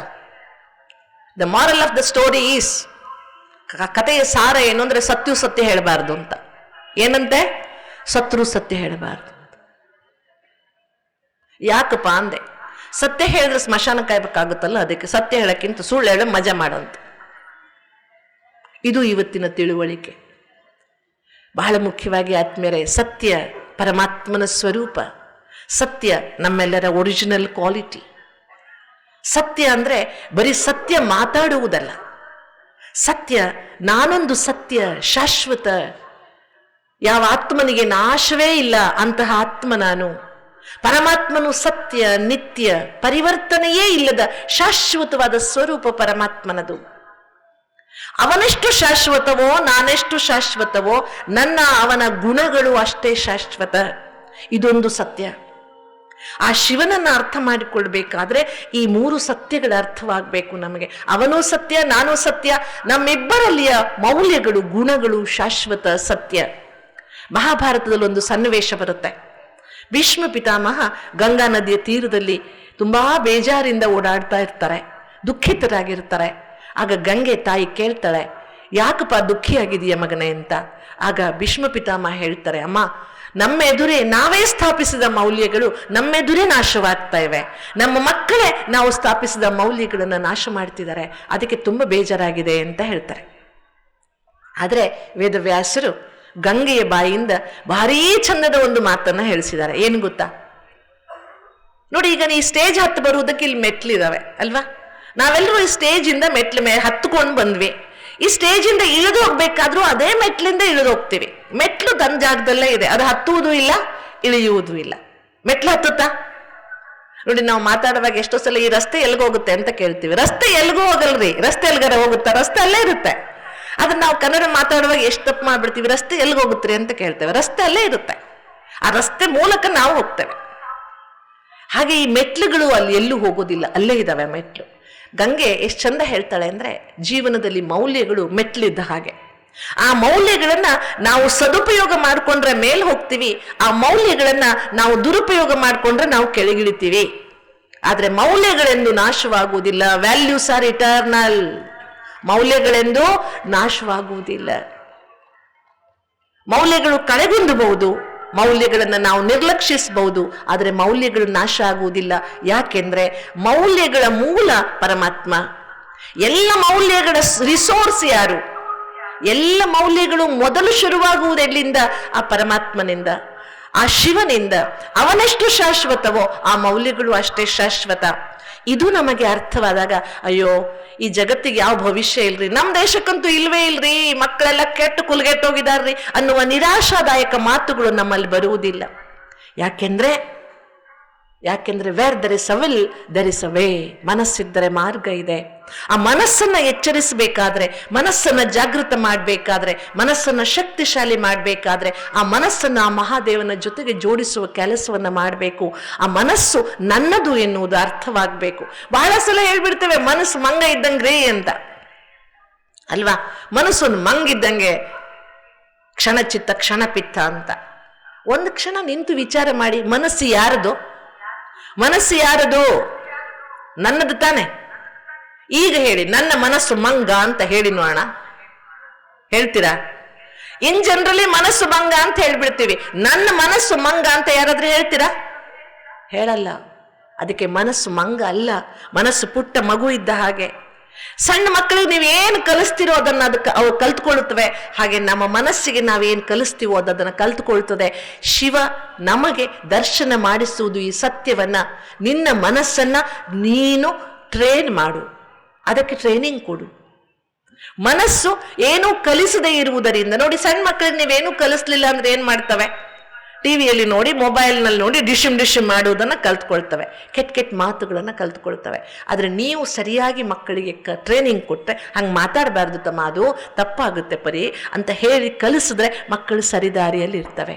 ಹಾಗೆ ನಮ್ಮ ಮನಸ್ಸನ್ನ ನಾವು ಶಕ್ತಿಶಾಲಿ ಮಾಡ್ಕೊಳ್ಬೇಕಾದ್ರೆ, ಆ ಮನಸ್ಸಿಗೆಲ್ಲ ಮೂಲಭೂತ ಶಕ್ತಿಯನ್ನು ಒದಗಿಸುವಂತಹ, ಎಲ್ಲರ ಮನಸ್ಸುಗಳಿಗೆ ಮುದವನ್ನು ಕೊಡುವಂತಹ, ಎಲ್ಲರ ಮನಸ್ಸನ್ನ ಶಕ್ತಿಶಾಲಿಯನ್ನಾಗಿ ಮಾಡುವಂತಹ ಆ ಪರಮಾತ್ಮ ಶಿವನನ್ನ ನಾವು ಅರ್ಥ ಮಾಡಿಕೊಳ್ಬೇಕು. ಆ ಪರಮಾತ್ಮ ಶಿವನಿಗೆ ನಾವೀಗಾಗಲೇ ನೆನ್ನೆ ಕೇಳಿದ ಹಾಗೆ ಮುಕ್ಕಣ್ಣ ನೋಡಿ, ಸೌರಾಷ್ಟ್ರೇ ಸೋಮನಾಥಂಚ ಶ್ರೀಶೈಲೆ ಮಲ್ಲಿಕಾರ್ಜುನ ಅಂತ ಹೇಳ್ತಾ 12 ಜ್ಯೋತಿರ್ಲಿಂಗಗಳ ಮಹಿಮೆಯನ್ನು ನಾವು ಮಾಡಿದ್ದೇವಲ್ವಾ? ಭಾರತದಲ್ಲಿ ಜ್ಯೋತಿರ್ಲಿಂಗಗಳ ಪರಂಪರೆಯೇ ಇದೆ.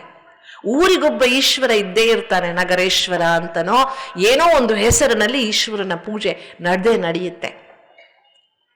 ಚೈತನ್ಯ ಜ್ಯೋತಿರ್ಬಿಂದುವಾದ ಪರಮಾತ್ಮನನ್ನ ಜ್ಯೋತಿರ್ಲಿಂಗಗಳ ಮೂಲಕ ಪೂಜೆ ಮಾಡುವ ಸಂಪ್ರದಾಯ ನಮ್ಮ ಸಂಸ್ಕೃತಿಯಲ್ಲಿ ನಡ್ಕೊಂಡು ಬಂದಿದೆ.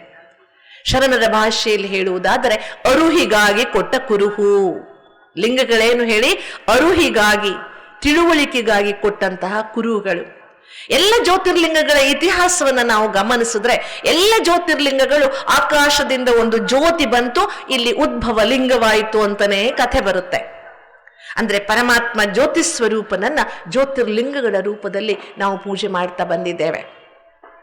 ಆದ್ರಿಂದ ಪರಮಾತ್ಮ ಯಾರನ್ನ ಈಶ್ವರ ಅಂತ ಕರಿತಾ ಬಂದ್ವಿ, ಯಾರನ್ನ ಪರಮೇಶ್ವರ ಅಂತ ಕರಿತಾ ಬಂದ್ವಿ, ಯಾರನ್ನ ಪರಮಾತ್ಮ ಅಂತ ಹೇಳ್ತಾ ಬಂದ್ವಿ. ನೋಡಿ, ಬಹಳ ಮುಖ್ಯವಾಗಿ ವಿಚಾರ ಮಾಡುವಂತ ವಿಷಯ. ಪಾಪ ಮಾಡಿದವನ್ ಪಾಪಾತ್ಮ ಅಲ್ವಾ, ಪುಣ್ಯ ಮಾಡಿದವನ್ ಪುಣ್ಯಾತ್ಮ, ಧರ್ಮದ ಕಾರ್ಯ ಮಾಡಿದವನ್ ಧರ್ಮಾತ್ಮ, ದೇಶಕ್ಕಾಗಿ ಜೀವ ಕೊಟ್ಟವನು ಹುತಾತ್ಮ, ದೈವಿ ಗುಣಗಳನ್ನ ಹೊಂದಿದವನು ದೇವಾತ್ಮ. ಪಾಪಾತ್ಮರು ಅನೇಕರು, ಪುಣ್ಯಾತ್ಮರು ಅನೇಕರು, ಮಹಾತ್ಮರು ಅನೇಕರು, ಧರ್ಮಾತ್ಮರು ಅನೇಕರು, ಹುತಾತ್ಮರು ಅನೇಕರು, ದೇವಾತ್ಮರು 33 ಕೋಟಿ. ಆದರೆ ಪರಮಾತ್ಮ ಮಾತ್ರ ಒಬ್ಬನೇ. ಒಬ್ಬನೇ ಹೌದಾ, ಇಬ್ಬರಿದ್ದಾರ? ಒಬ್ಬನಲ್ಲದೆ ಜಗಕ್ಕೆ ಇಬ್ಬರುಂಟೆ ಮರುಳೆ, ಒಬ್ಬನೇ ಕರ್ತಾರ ಜಗಕ್ಕೆಲ್ಲ. ಪರಮ ಪತಿವ್ರತೆಗೆ ಪತಿಯೊಬ್ಬನೇ, ಹಲವು 12 ಜನರೆಂದು ಉಬ್ಬುಬ್ಬಿ ಮಾತನಾಡಬೇಡ, ದೇವನೊಬ್ಬ ನಾಮ ಹಲವು. ಈ ನಾಮ ಅಲ್ರಿ, ಉದ್ನಾಮ ಅದ್ನಾಮ ಅಲ್ಲ. ನಾಮ ಅಂದ್ರೆ ಏನರ್ಥ? ಹೆಸರು. ಅನೇಕ ಹೆಸರುಗಳಿದೆ, ಆದರೆ ಇರುವವನು ಮಾತ್ರ ರುದ್ರಾಯ ನಮಃ ಅನ್ನಿ, ಅಶುತೋಷಾಯ ನಮಃ ಅನ್ನಿ, ಈಶ್ವರಾಯ ನಮಃ ಅನ್ನಿ, ಸದಾಶಿವಾಯ ನಮಃ ಅನ್ನಿ. ಇರುವವನು ಮಾತ್ರ ಒಬ್ಬನೇ. ಏಕಂ ಸತ್ ವಿಪ್ರಹ ಬಹುಧಾ ವದಂತಿ, ಏಕ ಏವ ಶಕ್ತಃ ಸಾಕ್ಷಾತ್ ಚಿದಾನಂದಮಯೋ ವಿಭು, ನಾಮಾನಿ ಬಹವಃ ಸಂತಿ ಏಕಸ್ಯ ಪರಮಾತ್ಮನ. ಆದ್ರಿಂದ ಸರ್ವಶಕ್ತನಾದ ಪರಮಾತ್ಮ ಶಿವನನ್ನ ನೋಡುವುದು ಹೇಗೆ ಅಂತ ಈಗ ಪ್ರಶ್ನೆ ಏನ್ ಬಂತು. ಶಬ್ದಗಳಿಂದನಂತೂ ನಮಗೆ ಗೊತ್ತಾಯ್ತು ಪರಮಾತ್ಮ ಒಬ್ಬನೇ ಇದ್ದಾನೆ. ನೆನ್ಪಿಟ್ಕೊಳ್ಳಿ, ದೇವತೆಗಳು 33 ಕೋಟಿ, ದೇವರು ಮಾತ್ರ ಒಬ್ಬನೇ, ಶಿವ ಒಬ್ಬನೇ. ನೀವು ಮಂತ್ರ ಕೇಳ್ತೀರಿ, ಬ್ರಹ್ಮ ದೇವತಾಯ ನಮಃ, ವಿಷ್ಣು ದೇವತಾಯ ನಮಃ, ಶಂಕರ ದೇವತಾಯ ನಮಃ, ಶಿವ ದೇವತಾಯ ನಮಃ ಅಂತ ಎಲ್ಲಿಯೂ ಕೇಳೋದಿಲ್ಲ. ಏನ್ ಮಂತ್ರ ಹೇಳ್ತೀವಿ? ಶಿವಾಯ ನಮಃ, ಶಿವ ಪರಬ್ರಹ್ಮಣೇ ನಮಃ, ಓಂ ನಮಃ ಶಿವಾಯ. ಶಿವ ಶಬ್ದ ಬಂದಾಗ ಅಲ್ಲಿ ದೇವತೆ ಅಂತ ಹೇಳುವುದಿಲ್ಲ. ನೀವೆಲ್ಲ ದೇವ್ರನ್ನ ನಂಬ್ತಿರಲ್ವಾ? ಅದಕ್ಕೆ ಇಲ್ಲಿ ಬಂದಿದೀವ್ರಿ, ಇಲ್ಲಿ ಆದ್ರೆ ಇಲ್ದಿದ್ರಿ ಯಾಕೆ ಬರ್ತಿದ್ವಿ ಅಂತೀರಲ್ವಾ? ಎಲ್ಲರೂ ದೇವ್ರನ್ನ ನಂಬ್ತೀರಾ? ಎಲ್ಲರೂ ನಂಬ್ತೀರಿ. ಇಷ್ಟೊತ್ತಿಂದ ಸುಮಾರು ಹೊತ್ತಿಂದ ನಾನು ಮಾತಾಡ್ತಿದ್ದೀನಿ, ನೀವು ಕೇಳ್ತಾ ಇದ್ದೀರಿ. ನಿಮಗೆ ಕೇಳಿದ್ ನೆನಪಿರುತ್ತೋ ನೋಡಿದ್ ನೆನಪಿರುತ್ತಾ? ಹೇಳಿ ನೋಡೋಣ. ಕೇಳಿದ್ ನೆನಪಿರುತ್ತೋ ನೋಡಿದ್ ನೆನಪಿರುತ್ತಾ? ಕೇಳಿದ್ದ ನೋಡಿದ್ದ? ನೋಡಿದ್ದು ಅಲ್ವಾ? ಹಂಗಾರೆ ಇಷ್ಟೊತ್ತೆಲ್ಲ ನಾ ಹೇಳಿದ್ದೆಲ್ಲ ದಂಡ. ಯಾಕೆಂದ್ರೆ ನೀವೇ ನೋಡಿದ್ ಮಾತ್ರ ನೆನಪಿರುತ್ತೆ, ಕೇಳಿದ್ದೆಲ್ಲ ಬಿಟ್ಟೋಗ್ಬಿಡ್ತೀರಿ. ಈಗ ಒಂದು ಟೆಸ್ಟ್ ಮಾಡೋಣವಾ? ನಿಮಗೆ ಕೇಳಿದ್ ನೆನಪಿರುತ್ತಾ ನೋಡಿದ್ ನೆನಪಿರುತ್ತಾ ಅಂತ ನೋಡ್ಕೊಳ್ಳಿ ಸರಿಯಾಗಿ. ಹಿಂಗ್ ಮಾಡಿದ್ರೆ ಹಲೋ ಏನ್ ಹೇಳಿ? ಇದು ಹಲೋ, ಇದು ಸಲಾಂ, ಇದು ನಮಸ್ತೆ. ಗೊತ್ತಾಯ್ತಾ? ಎಲ್ಲರೂ ನನ್ನ ಜೊತೆಗೆ ಮಾಡ್ಬೇಕು. ನೀವು ಮಾಡ್ತೀರಾ? ನಾನು ಹೇಳ್ದಂಗೆ ಮಾಡ್ಬೇಕು. ಶುರು ಮಾಡಿ. ಹಲೋ, ಸಲಾಂ, ನಮಸ್ತೆ, ಹಲೋ, ಸಲಾಂ, ನಮಸ್ತೆ, ಹಲೋ, ಸಲಾಂ, ನಮಸ್ತೆ, ಹಲೋ.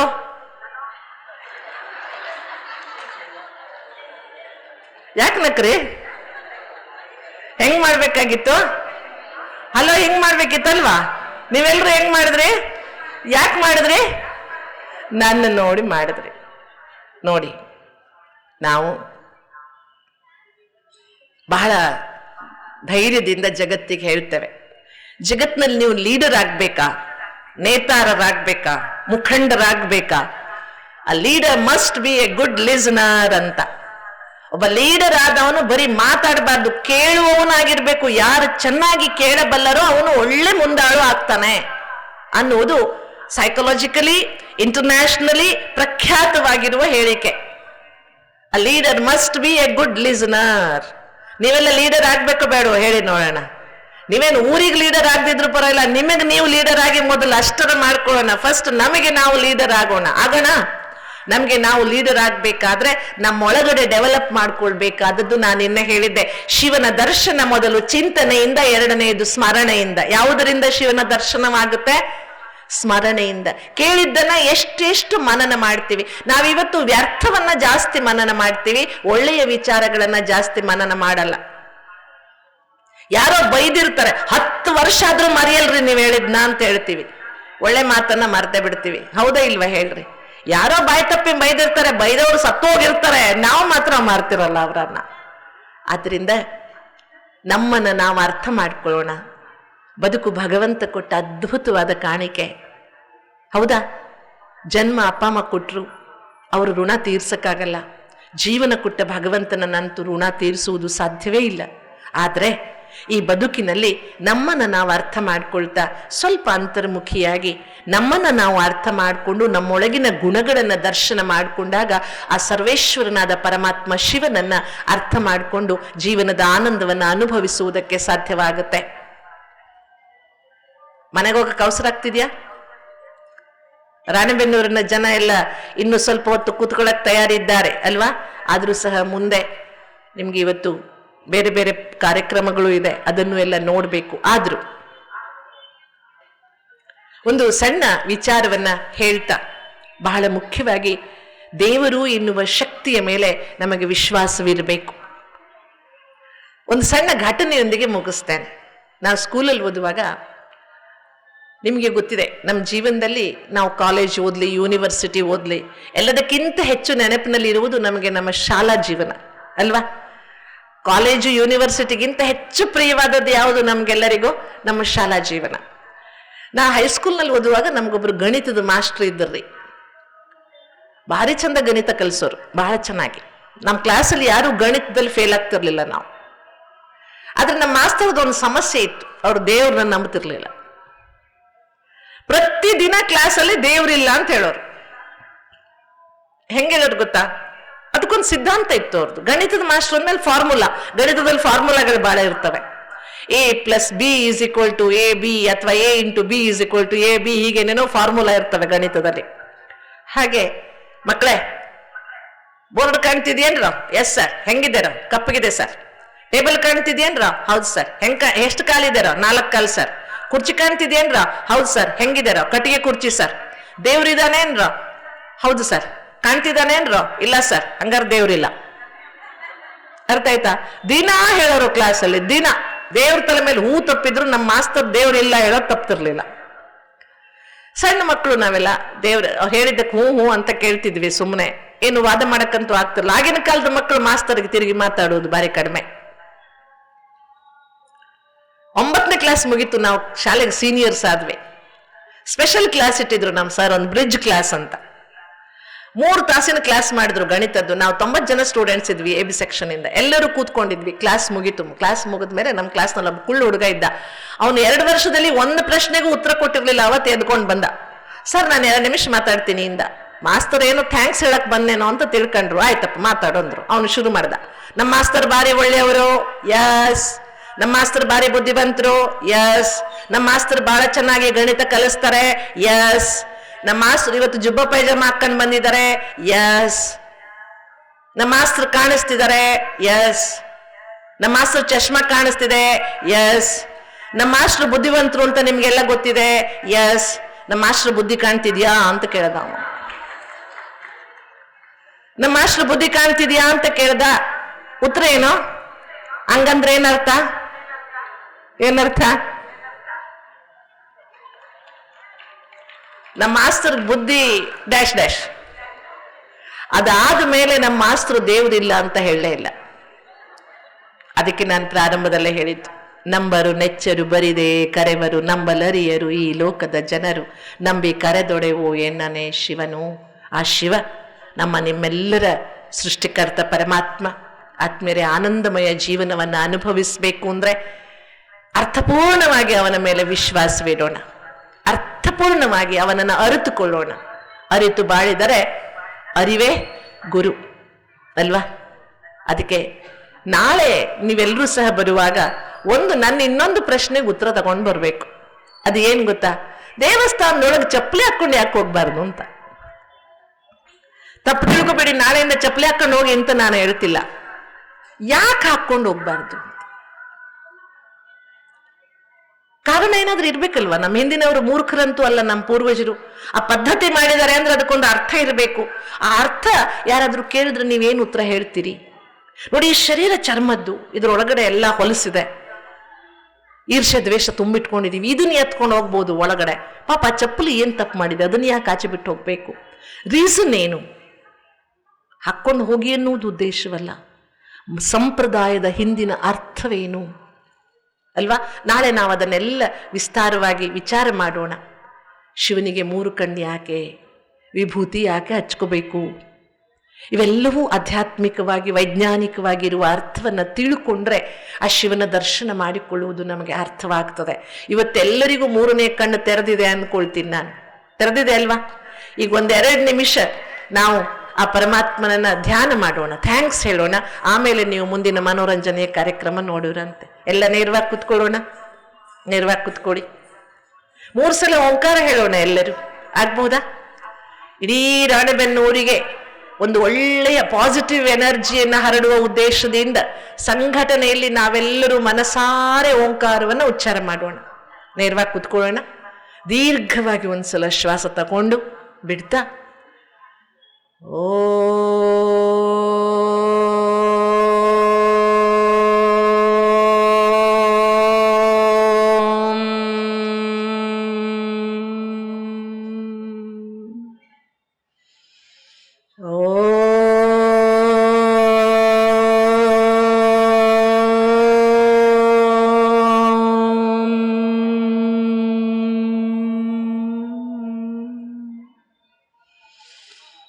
ಓ